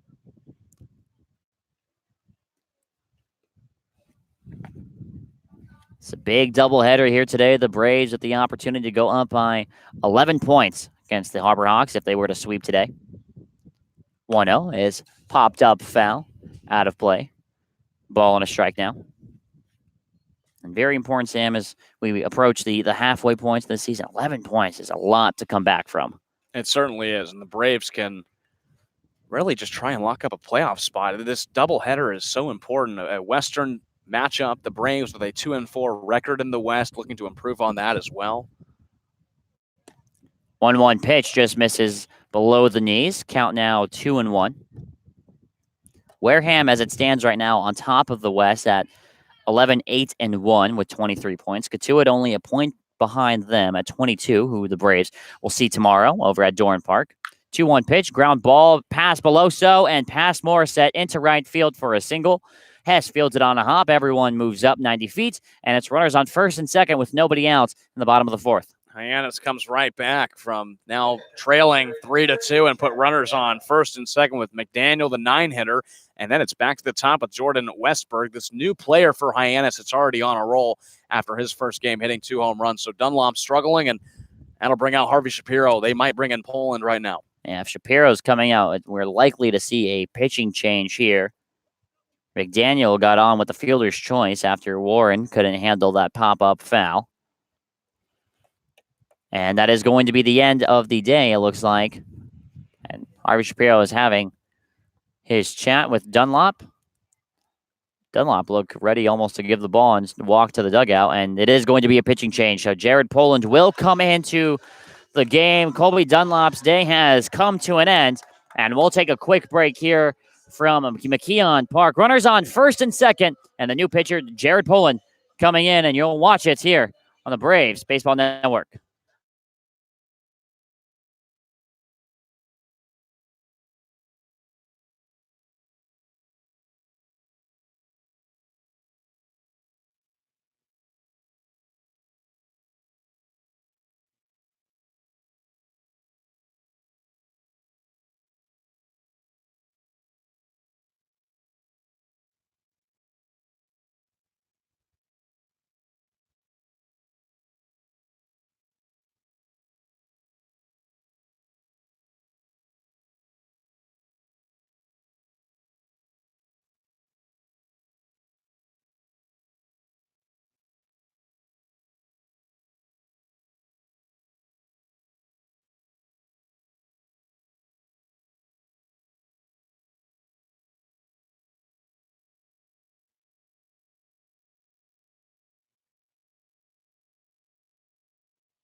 Jared Poland now coming into the game for the Bourne Braves. He replaces Colby Dunlop, who his final stats are 3 innings pitched, 6 hits, 2 runs, 1 earned. However, he is responsible for both runners on first and second, 2 walks, and 4 strikeouts. And Poland making his second appearance out of the pen today, Sam. Yeah, the right-handed pitcher from Louisville, a rising sophomore. Poland pitching in his second game. The last time he pitched was not too long ago. The last game against Wareham, he pitched 1 inning, giving up 2 hits and striking out 2 as well. So his ERA is set at 0.00. However, at Louisville went 2-1, a 4.50 ERA and 18 innings pitched. He pitched in 15 games, walking 10 and striking out 21. Opponents hit 210 against him. So he comes up, the two-way player for the Braves, pitching in his second game in a tough situation with runners on first and second, nobody out.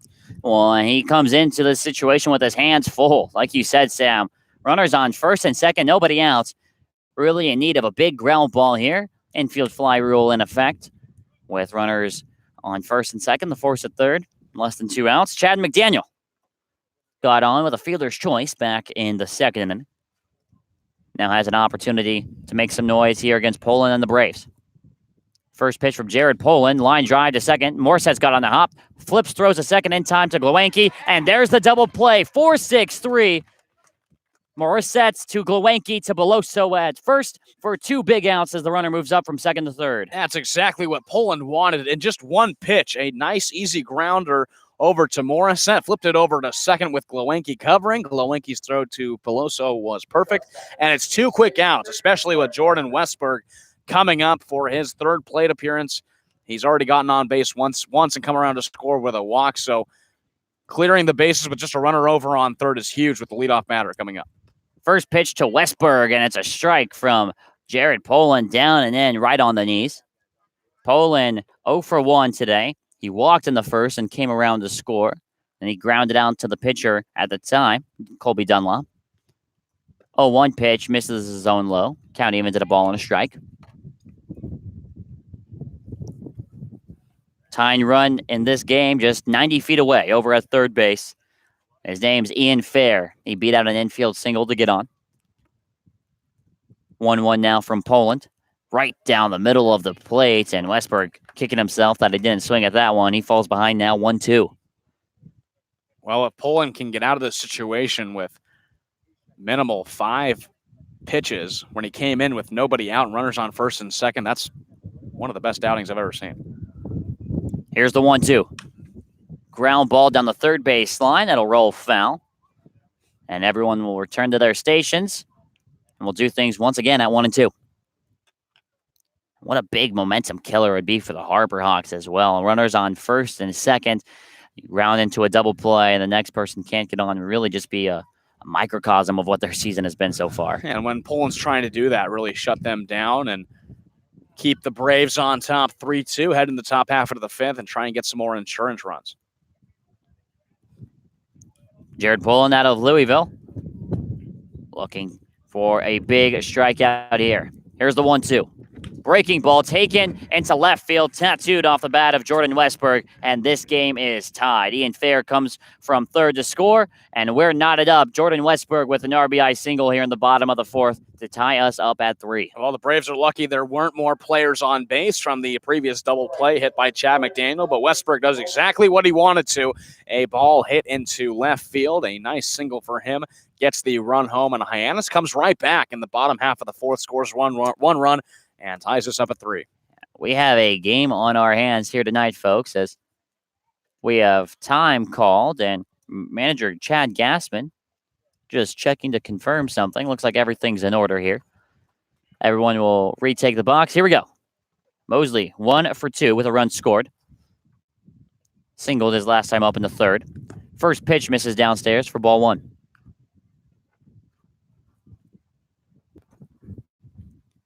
Jordan Westberg, 3 RBIs in just 2 games. 1-0 from Poland, misses his own low, and Greer thought about throwing to first base, decided to hold it in. Count now at 2-0. Now Mosley's going to try and get on base as well on advanced Westberg. Here's the 2-0. That just missing the zone. right on top of the shins, but just below the kneecaps. And it's been 3 straight balls from Jared Poland here to Rigsby Mosley.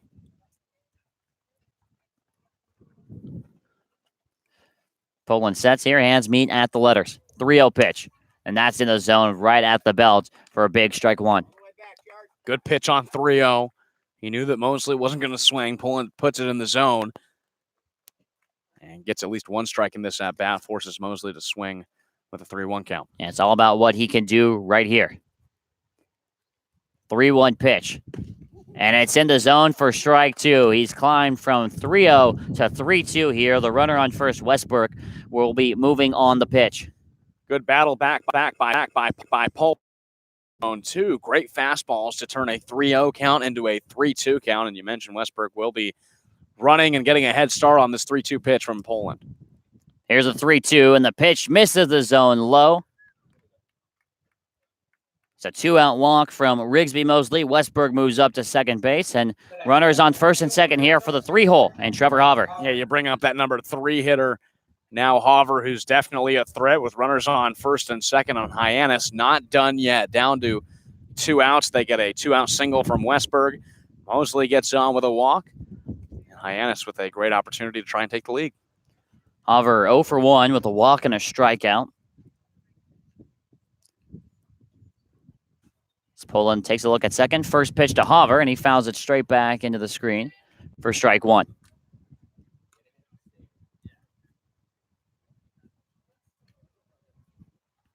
The Harbor Hawks gave up 3 runs in the top of the 4th. They've scored 1 off of the bat of Jordan Westbrook, his RBI single, to tie this game at 3-3. Both teams with 3 runs and 7 hits. 0-1 to Hauver is a fastball, and he's behind it. He swings and misses and falls behind 0-2. Good pitch by Poland to get Hauver to swing and miss. Now it has him down 0-2, and Poland just trying to end this at-bat and end the inning with only 1 run across the plate. Be a big win for Jared Poland if he's able to get out of this, only surrendering the 1 run. Runners on first and second. Here's the 0-2 to Hauver, and it's in there. Strike 3. Hauver goes down on 3 pitches, his second strikeout of the night, and Jared Poland gets out of the bottom of the 4th with only giving up 1 run. However, that 1 run does come in to tie us up at 3-3. We're going to have a good one here to finish this game out. Top of the 5th. These teams knotted up at 3. You're watching it here on the Bourne Braves YouTube channel.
Top of the 5th inning, and we have a good game on our hands. 3-3 score between the Braves and the Harbor Hawks, and Glenn Albanese's day comes to an end. 4 innings pitched, 7 hits, 3 runs, all earned, 2 walks, and 3 strikeouts. And the Braves see someone they've faced before here, Nolan Crisp. Nolan Crisp last pitched in the game against YD in a 9-7 loss on July 4th. Just 2 days ago, pitched 1 inning there, allowing 3 runs, 2 of them earned, and 2 hits as well, walking 2, facing 7 batters. He faced the Bourne Braves in their last matchup on June 30th and got the save, pitching 1 1/3 innings there, facing 4 batters and striking out 3. So he's coming off momentum from that game and now comes up to face the Braves for the second time.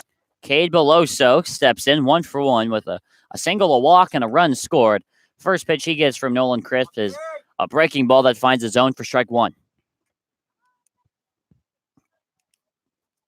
Only 7-inning games here going to be played today. 0-1, another breaking ball. Beloso tattoos it into right field. Back on it is Mosley. He looks up. Say adios. Cade Beloso. No doubt about that one. He hit that into the forest out there in right field, and the Braves retake the lead 4-3. Cade Beloso rocketed that ball to right field, hit it way out of here, and gives the Braves a 4-3 lead. Beloso, what a game so far. He's come around to score twice now on 2 hits, and Beloso gives the Braves the edge they needed here in the top of the 5th. Mosley, all he can do in right field is just look up and see how far it went. Here's Jimmy Glowenke now. He looks at a first pitch that misses the zone for ball 1.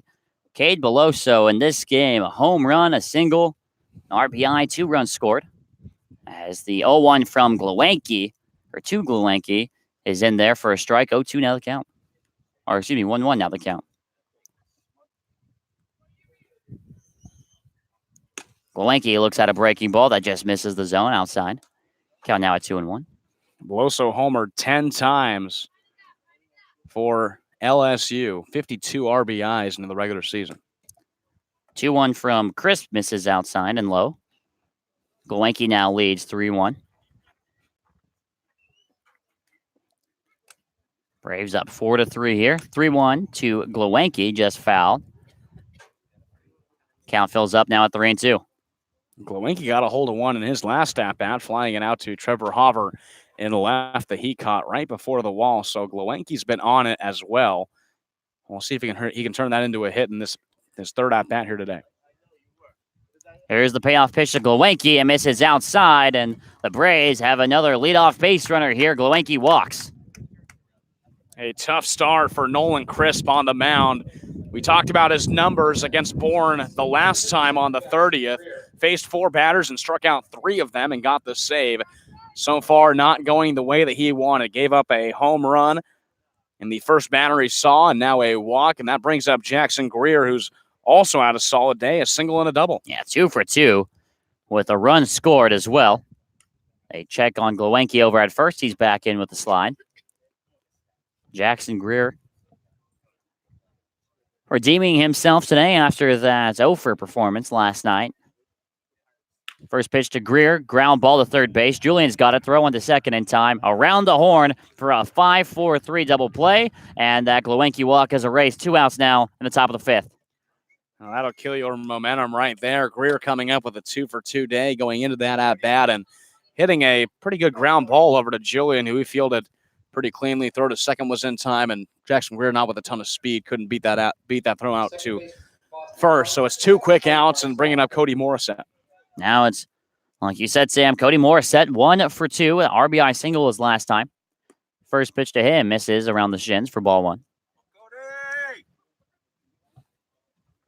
Morissette with 3 games in a row with RBIs now, and he fouls this pitch behind the screen. Count now at a ball and a strike.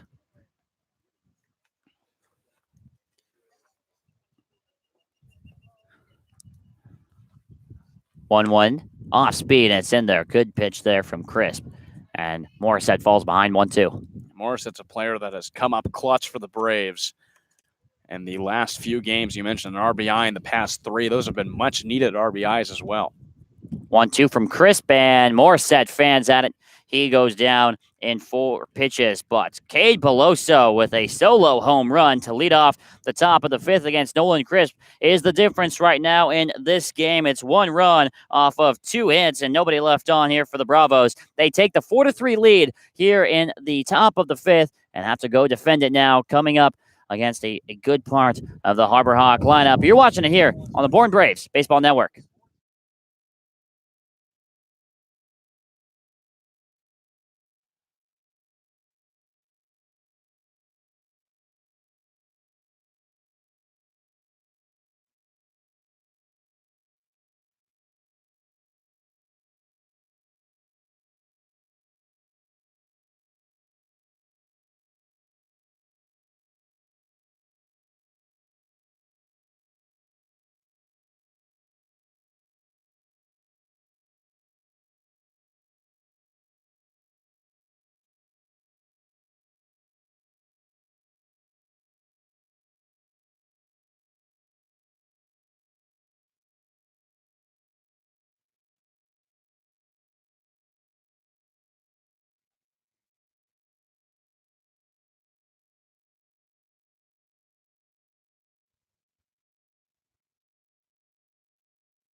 3, 2, 1. Bottom of the fifth inning here. 4-1, or 4-3, excuse me. The score here between the Braves and the Harbor Hawks. One scored in the top of the fifth inning thanks to Cade Beloso's solo blast to right center field. And Jared Poland still on the mound here for the Braves, facing the 4, 5, 6 spots. Leading off is Jared DeSantelo. That Cade Beloso solo shot can end up being the difference if Jared Poland can shut down this Hyannis lineup, who's already scored 3 on 7 hits. First pitch from Poland to DeSantelo, misses upstairs for ball 1. DeSantelo 1 for 2, struck out his first time and then singled his last back in the third. 1-0 misses in the dirt. Count now at 2-0. And the big thing for Poland here is to not give up easy base runners. No walks. Here's the 2-0 now from Poland. Foul tipped into the glove of Jackson Greer behind the plate for a strike. 2-1 now.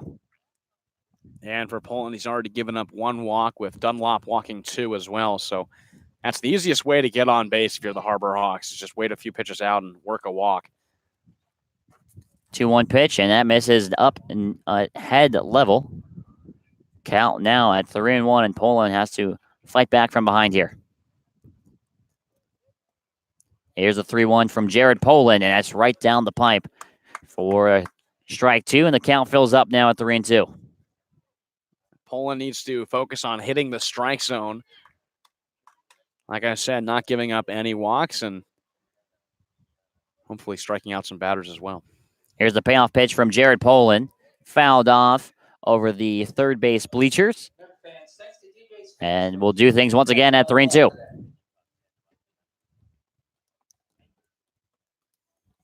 We have got time called here. DeSantelo readjusts his batting gloves. Grabs a little bit of the pine tar. Now ready to go here. Full count, 4-3 score. Braves over the Harbor Hawks. Here's a 3-2 from Poland. Line drive into left field. Bruiser in pursuit, but all he can do is let it drop right in front of him. It's a leadoff single for Jared DeSantelo. And another leadoff base runner for Hyannis. He hit that ball opposite field to left field. Bruiser was playing more toward the left field line. He had to move way over to his left to field that ball, and Hyannis yet again leads off an inning with a runner on base. They've been doing that so well in today's game. It seems it's been going on as a running trend against this Braves pitching staff the last 3 games or so. Maybe take out that Harwich game as Rowdy Jordan steps in 1 for 2. Another lefty in this very lefty-heavy lineup. Squares up to bunt. Pitches in the strike zone, though, right at the knees, and Jordan falls behind 0-1. It's been 4 of the 5 innings in this game that the Harbor Hawks have led off with a runner on base. They've turned it into 3 runs.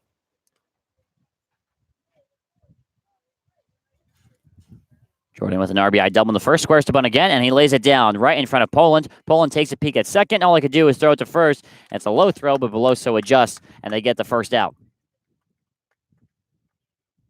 Good move by Jordan to lay down a bunt and move DeSantelo over to second. Does exactly what he wants to, and that tying run is now in scoring position with Julian coming up. And we're going to have time called here. Harvey Shapiro coming out, and Blake Burzell is warming in the pen, and that might be all she wrote for Jared Poland, and I believe it is. Shapiro gave the nod of the head to home plate umpire John DeGirolamo. And Shapiro, hands on hips here, talking to Poland. And all the infield converging onto the mound. Shapiro talking to him. Perhaps Poland may be pleading his case here to stay in. He gave the umpire the nod, like, I am going to make the move, and he's ready to turn away. Poland wins the case. He's going to stay on the mound here. Yeah, it gives Brazil a little more time to warm up as well over in the bullpen. Poland just looking to take care of Julian. Ian Fair on deck as well. But Poland with a tough situation. Runner on second for Hyannis. Just 1 out in this inning. Julian's going to do everything he can to move that runner over. Runner on second with 1 out. Another lefty here in Julian. 0 for 2 with a strikeout and a ground out in today's game. Both those at-bats coming against the starter Dunlop. First pitch to Julian. Fly ball into left field, very deep. Back on it is Bruiser. He's looking up, and it's off the fence. It stays in play. Bruiser has trouble picking it up. DeSancelo comes around from second base to score. It's a one-out double that could have very nearly been a two-run home run, Sam. It was close to the wall. Bruiser, I think, lost track of it. It bounced right before the wall. And Julian now gets over to second. Every single leadoff base runner for the Harbor Hawks has come around to score. They have accounted for those 4 runs. It's been so important to the Harbor Hawks to lead off the inning with runners on base. They do it again here, and they come around to score. And Jared DeSancelo for the 4th run. They tie this ball game back up. 4-4 our score.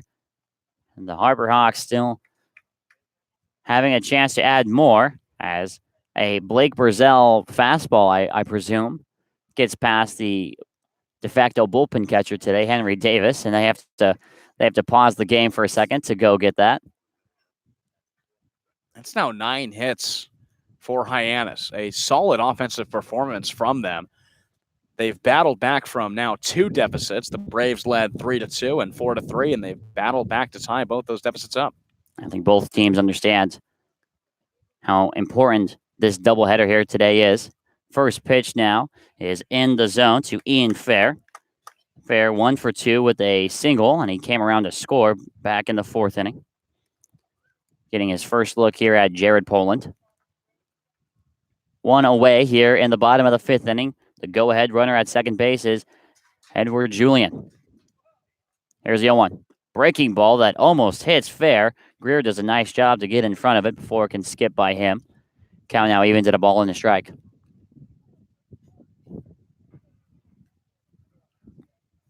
Poland working from the stretch.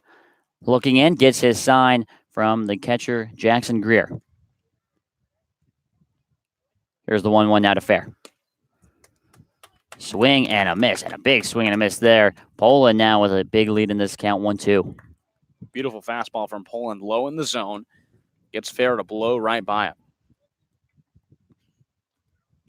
Only 7 innings played as we approach the last 2 frames of this game here between the Braves and the Harbor Hawks. Here's the 1-2. Popped up foul. Fair stays alive, and we'll do things once again at 1-2. Again, as it stands right now, the Braves with a 7-point lead over the Harbor Hawks for that very important 4th position in the West Division. Top 4 teams make it into the playoffs. Right now, the Harbor Hawks on the outside looking in. However, if they were to sweep the Braves today, would cut that deficit down to 3. Here's the 1-2 for Poland. Breaking ball, and Fair does a nice job adjusting to it. Fouls it off down the third base side, and he sees another pitch at least. Fair putting up a good battle with the go-ahead run over at second base to put the Harbor Hawks on top. This game turning into a battle of the bullpens. And with how things have gone this season, more times than not, you'd bet on the Braves, especially with how good they've been out of the bullpen. 1-2 pitch, a slow roller down the third base line, almost like a swinging bunt. Warren with a throw over to first base, but for the second time today, Ian Fair beats out an infield single, and the runner, Julian, from second, moves up to third base. Yeah, that was a swinging bunt, a chopper over to Warren that just was too shallow for him to make the play. He tried to throw the runner out over at first, wasn't in time. Fair beats out another infield single, and it's runners at the corners for Hyannis. Only one down here in this inning. The double play opportunity still is on. Anthony Servideo steps in. 2 for 2, though. 2 singles. Runners on the corners for the Harbor Hawks in this bottom of the 5th inning. This has been, to my recollection, Sam, the most back-and-forth game we've seen all season. Both teams having deficits and both teams coming back from them. Hyannis has scored 1 in this inning to tie the game up at 4. First pitch to Servideo finds the zone for strike 1. And Servidio's had a day so far, a double and a single in his 2 at-bats.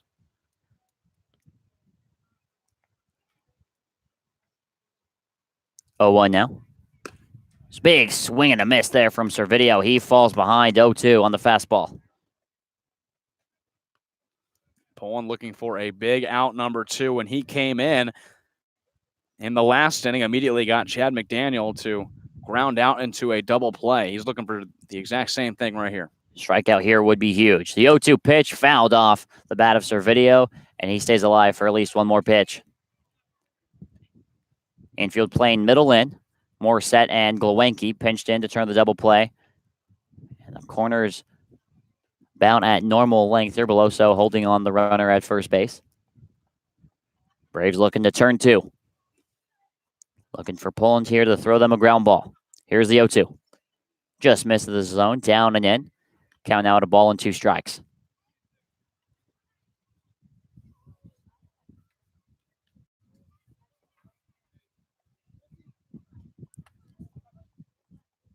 Game coming down to the wire here in this bottom of the 5th inning. 1-2 from Poland, fouled off by the bat of Servideo. And now Servideo, much like Ian Fair, putting up a nice at-bat. And they're working Poland, who's had to battle in many at-bats, throw a ton of pitches.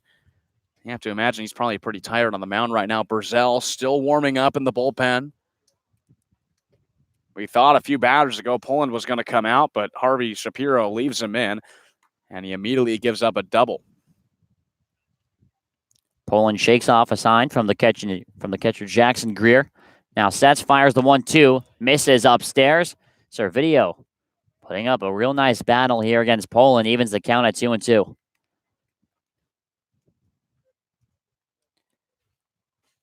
Both guys going at each other here, mano-a-mano.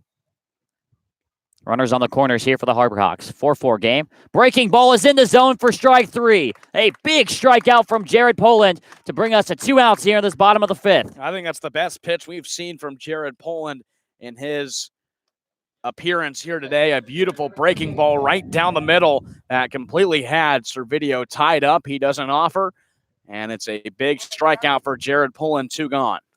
Chad McDaniel now steps in. Go-ahead runner 90 feet away over at third base. McDaniel 0 for 2 with a fielder's choice, and he grounded into a double play. First pitch he sees, he takes foul down the third base line over the fence and out of play for a foul ball and strike 1.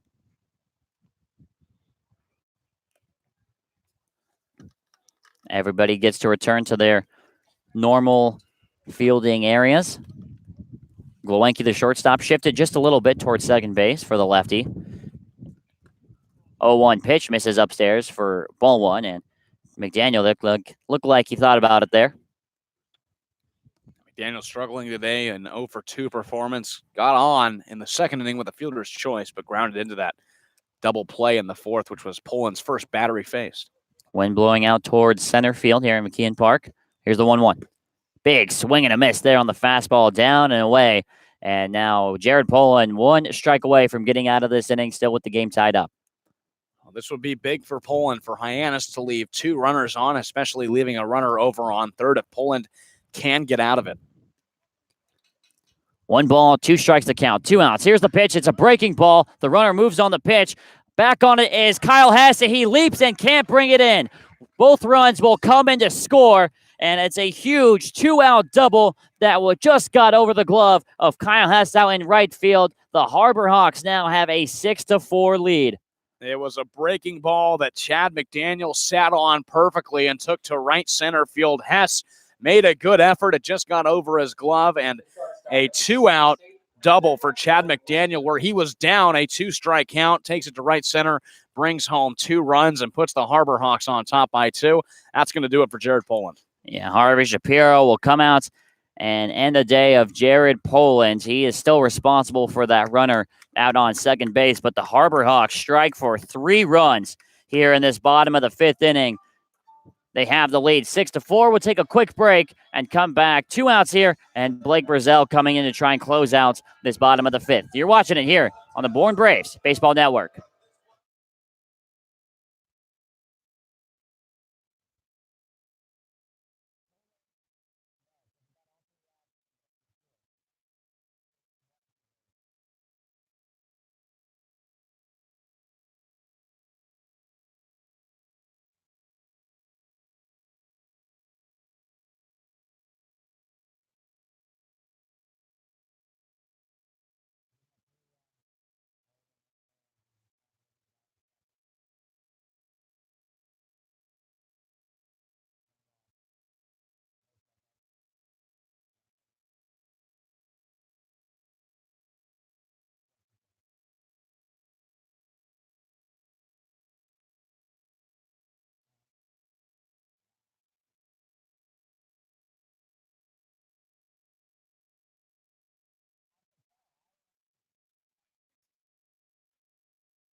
Jared Poland's day comes to an end, and after only giving up 1 run back in that 4th inning, he gives up 3 in the bottom of the 5th. The final numbers on Poland: 1 2/3 innings pitched, 5 hits, 3 runs, all earned, 1 walk, and 2 strikeouts. And the Braves will turn to Blake Brazell to try and get out of this 5th inning, Sam. Brazell, who last pitch in the Tuesday game against Katuitt, where he went 1 inning there, allowing 3 hits, 2 earned runs, and striking out 1 against the Kettleers. On the season, has a 3.60 ERA, pitching in 4 games, an 0-1 record, 5 innings pitched on the season, allowing 5 hits, 3 runs, 2 of them earned, and striking out 3. He comes up to face the top part of this lineup with 2 outs and a runner in scoring position. It'll be Jordan Westberg starting things off for Hyannis.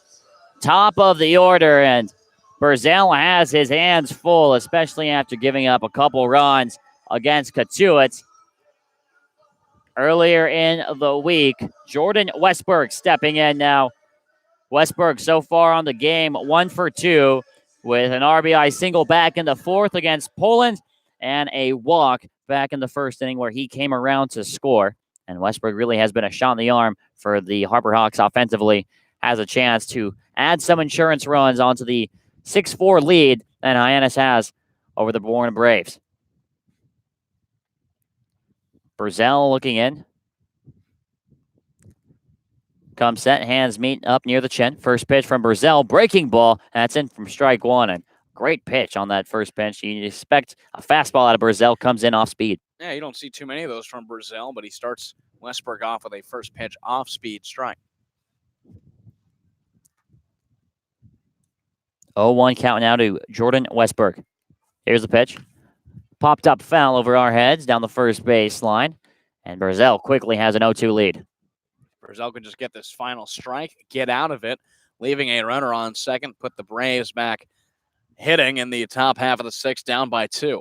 Like you said, Jordan, before, a very back-and-forth game. I wouldn't be surprised if Bourne has more to offer for the Harbor Hawks. And they only have 6 more offensive outs to do it, though. Here's the 0-2 from Brazell. Breaking ball, misses outside. Count it a ball and 2 strikes.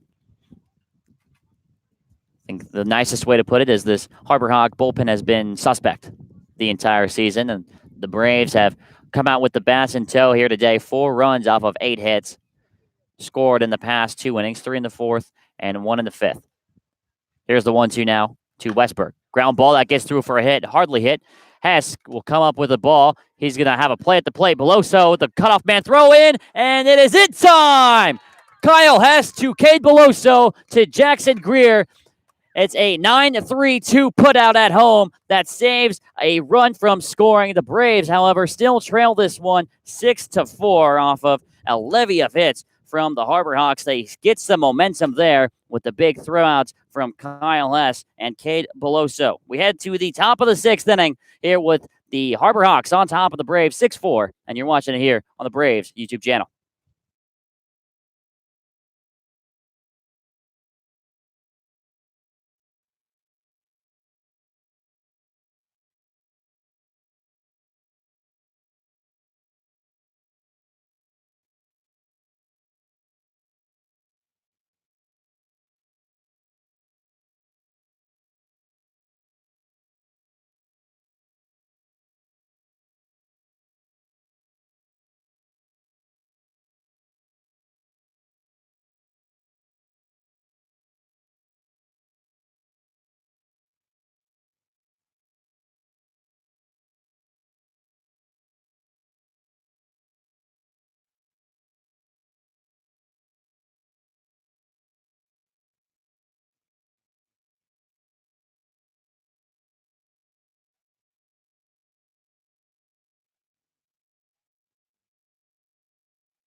Seven, 8, 9 spots due up for the Braves. They try and claw back from down 2 runs, and we're going to have a pinch hitter here for the Braves. It's Brendan Rivoli who's going to step in place of Nick Bruiser.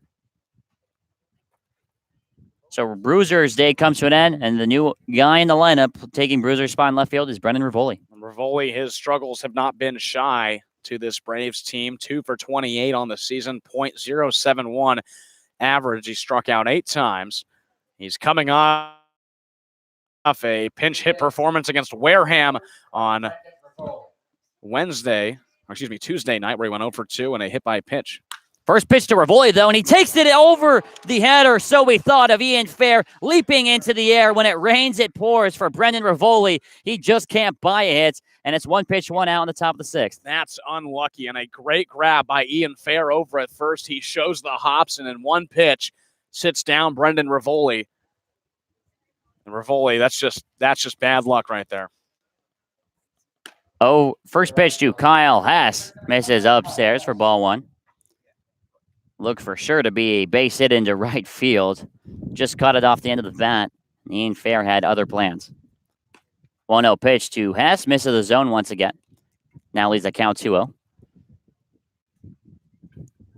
Braves here need base runners. Only trailing by 2 runs here.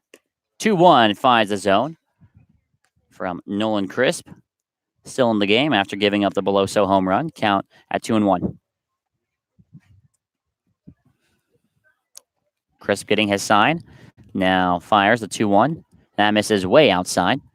3-1 now the count. And Crisp has been able to gather himself well after giving up the home run and the walk. It's the 3-1 pitch fouled back into the screen. And everything fills up here. 3-2. Immediately after the Glowenke walk, had Jackson Greer ground out into a double play and struck out Morissette in a big line out on Brendan Rivoli. 3-2 pitch, ground ball over to first base. Fair's got it on a hop. He'll take it himself to first base. Hess hustled there, and he gets beat out by Fair by a step. It's 2 up, 2 down here for the Braves. Another good play by Ian Fair. A little chopper over to him. He fields it no problem and holds off Crisp at the mound. He takes the ball all the way to first to tag the bag himself. Was a close play over at first, but Fair takes care of him, and now it's McKenzie. Jake McKenzie gets his first pitch up near his head area. Breaking ball that did not break. 1-0 the count now to McKenzie. 1 for 2 today. Or excuse me, 1 for 1 as the 1-0 pitch is in the zone, making the count 1-1. Walk and an RBI single for Jake McKenzie. 1-1 pitch fouled up into the screen. And now he falls behind 1-2. Braves in need of some base runners here. Judd Fabian, the leadoff man, on deck. Here's the 1-2. Breaking ball, and it's in there for strike 3. Nolan Crisp works himself a 1-2-3 inning, and the Braves will come up next time with only 3 outs to go and will be trailing by at least 2 runs. We head to the bottom of the 6th inning. The Braves need 3 big outs here from Blake Brazell. You're watching it here on the Bourne Braves YouTube channel.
Braves need 3 big outs here from Blake Brazell. Bottom of the 6th inning, they trail 6-4 against the Harbor Hawks and in danger, Sam, of falling to 0-2 on the year to Hyannis. Yeah, absolutely. And the key here for Brazell is getting out that first batter, Rigsby Mosley. 4 of the first 5 innings that Hyannis has batted, they've put a runner on, and every single time that runner has come around to score.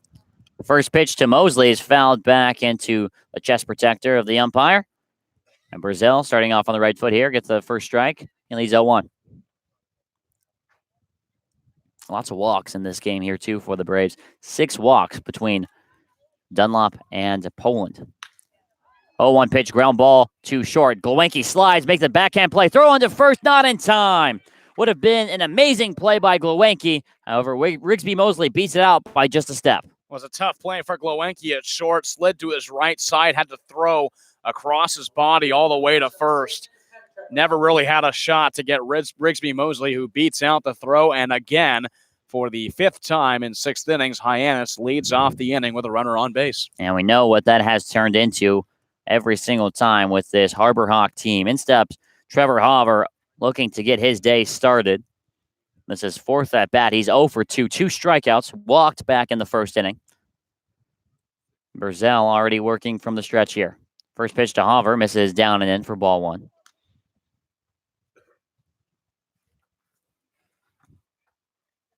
Hauver getting some work out in left field today. Played a lot of infield in high school, then was moved into the outfield his first year of varsity baseball as he takes a strike on an off-speed pitch on the outside half. And Harwich has beaten Wareham, a 2-0 victory for the Mariners, and a big victory for them as well. An upset there, and we could be in the midst of an upset here as well. Here's the 1-1, and that's in the zone on the outside half. Paints the black there. Now Hauver falls behind 1-2.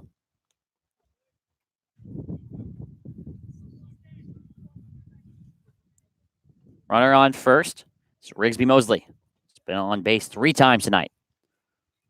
There's the 1-2. Just misses outside. Count now evens to 2 balls and 2 strikes to the left fielder Hauver.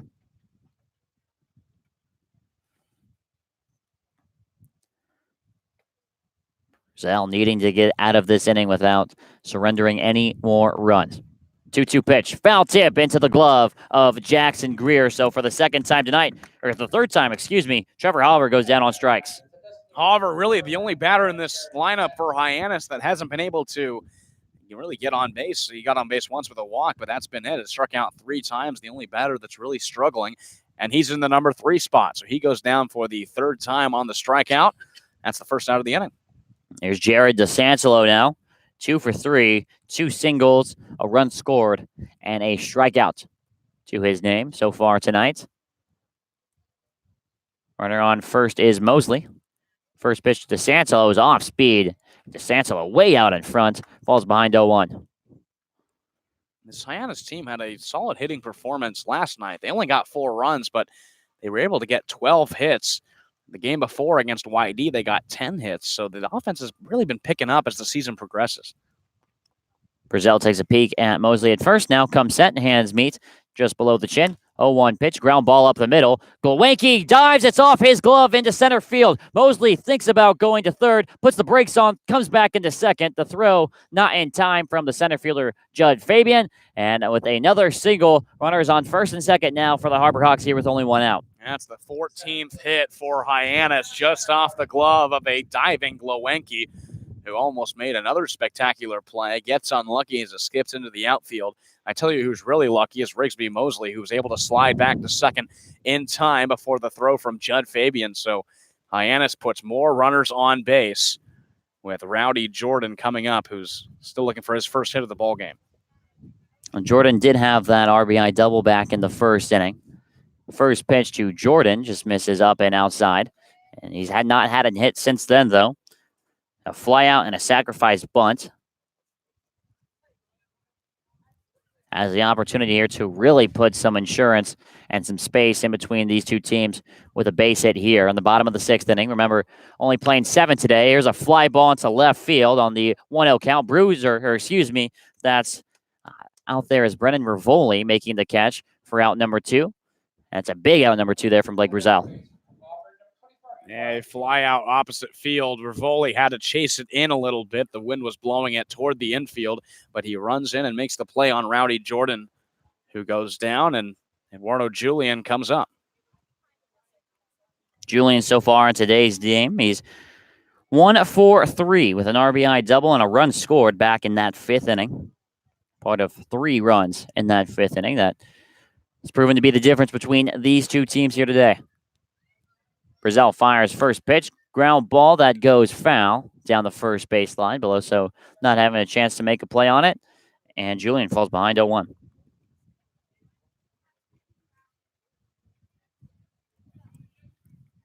Runners on first and second here for the Harbor Hawks.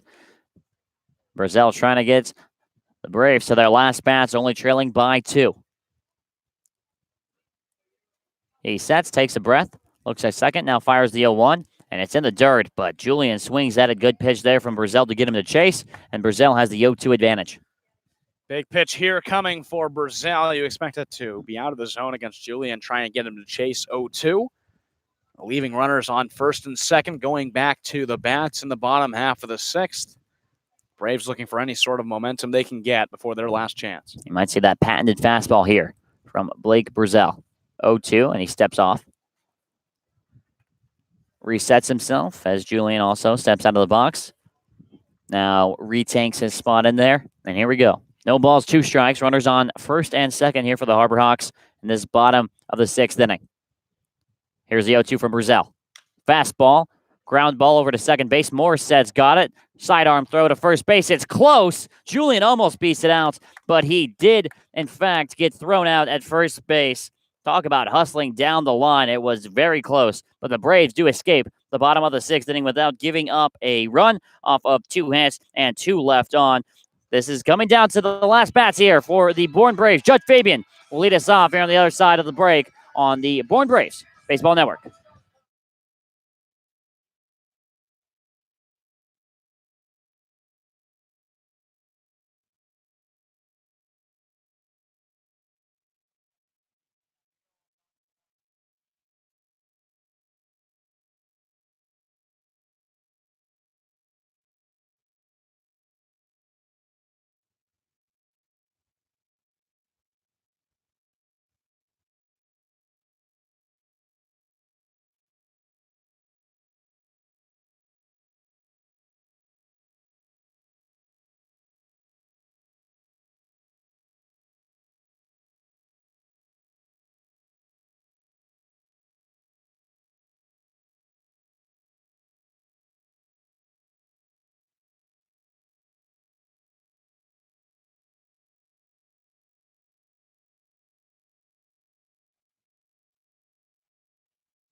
Last bats here for the Bourne Braves, trailing 6-4 in this game, and Judge Fabian will lead us off here in the top of the 7th, going up against Nolan Crisp.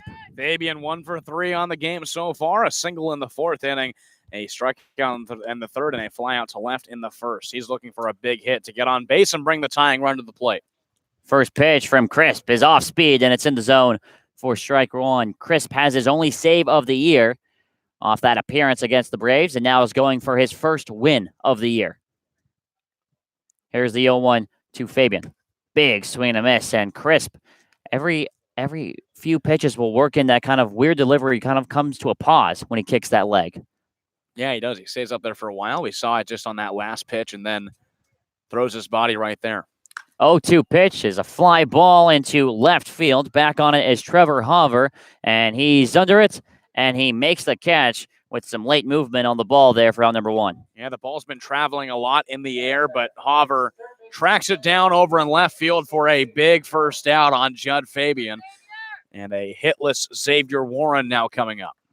All it takes is a bloop and a blast to tie this game up at 6. Warren looking for his first hit, and on deck has been the big blast in this game in Cade Beloso. First pitch from Crisp to Warren, misses the zone, up and out for ball 1. Warren with a huge night last night, 3 for 4. Just a triple short away from the cycle. 1-0 pitch, misses the zone upstairs yet again, and Warren has got a key 2-0 lead here in this at-bat. He does, and he can relax a little bit in the batter's box, just looking for some way to get on base. Here's a 2-0. And that just finds the zone, paints the black on the outside corner. Nice pitch there from Crisp. Count now moves to 2-1. Braves in need of base runners here. Down to just their final 2 outs. Here's the 2-1. Misses outside, and Warren now in control, 3-1. It's a good hitter's count for him. He struck out in his first plate appearance, has gotten contact in his last two, a grounder and a fly out. He's looking for a hit here, 1 out. 3-2. He breaks the bat. It's a ground ball to second base. Servideo is on the run, and he's got it. And the throw is in time to beat Warren for the second out here on the top of the 7th. And that was a great play by Servideo, who had to charge in on that weakly hit ground ball, picked it up with the glove, and quickly got it out of his hand. Xavier Warren has a ton of speed, but he just can't get there in time. And the Braves down to their final out in Cade Beloso. Beloso has been a bright spot in this Braves lineup today, 2 for 2. And he looks at a first pitch strike right at the knees. Home run, a single, a walk, and 2 runs scored along with that RBI he got off the home run. Here's the 0-1 to Beloso. Fouls this one off. Beloso homered off of Crisp. It was his first batter when he came in the 5th inning. But now Crisp is 1 strike away from striking out Beloso and winning this first game of the doubleheader here against the Braves. This would be a tough loss for the Braves, falling to 0-2 against Hyannis, who only has 3 wins on the season. Here's the 0-2. Fly ball into right field. Mosley's in on it. He's under it. And that's all she wrote in this one. Beloso flies out to right field. And for the second time this season and second time in as many games, Sam, the Braves drop it to Hyannis. And for the 3rd time this season, they lose game 1 of the doubleheader. The Braves just have not been able to have what it takes to win in the first game of the doubleheader in all 3 doubleheader sets. But the good thing is that in every second game they've come back to win. So there is some hope for the Braves, but a tough loss to a Hyannis team who's now won only 4 games on the season. They got 14 hits, 6 runs, a 6-4 win for the Harbor Hawks. Just a tough game for the Braves all the way around, Jordan. It is a tough game. The bats show up. Only the 3rd time that the Braves have lost this season when they score more than 3 runs, or 3 runs or more, I should say. Braves drop now to 1-1 on this stretch of 16 games in 15 days. And it was, for the first time all season, the bullpen that could not keep the Braves in this one, Sam. It was. Jared Poland came in and struggled in his outing. He gave up 3 earned runs on his side. Colby Dunlop giving up an earned run as well. So the pitching side struggling. They give up 14 hits, which I believe is the most they've surrendered this entire season. Hyannis turns it into 6 runs, and it could have been worse. They left 8 runners on base as well. So the Bourne Braves bullpen struggling and not being able to hold this one down and get the victory. Yeah, 14 hits ties a season high. They gave up 14 hits in the loss to Katuitt just about a week ago or so. Let's go over the final lines. The Braves, 4 runs off of 8 hits, 1 error, and 5 left on base. The Hyannis Harbor Hawks, 6 runs, 14 hits, no errors, and 8 left on base. Nolan Crisp picks up his first win of the season. Earlier against the Braves, he got a save. And Jared Poland picks up the loss. He falls to 0-1 on the year. Final game time is 2 hours and 10 minutes. We're going to be taking a 30-minute break or thereabouts, and we'll be back for game 2 of this doubleheader. But the Braves fall to 7-12 on the season, and Hyannis improved to 4-16-1. 2 out of those 4 wins coming against the Bravos. We'll take a short break, and we will be back here in a new live stream, a new video, a new game, hopefully, and a new result for the Braves. Once again, our final score from the first game of this doubleheader is Hyannis 6 and the Braves 4. And we'll be back here in the other half of this little quick break.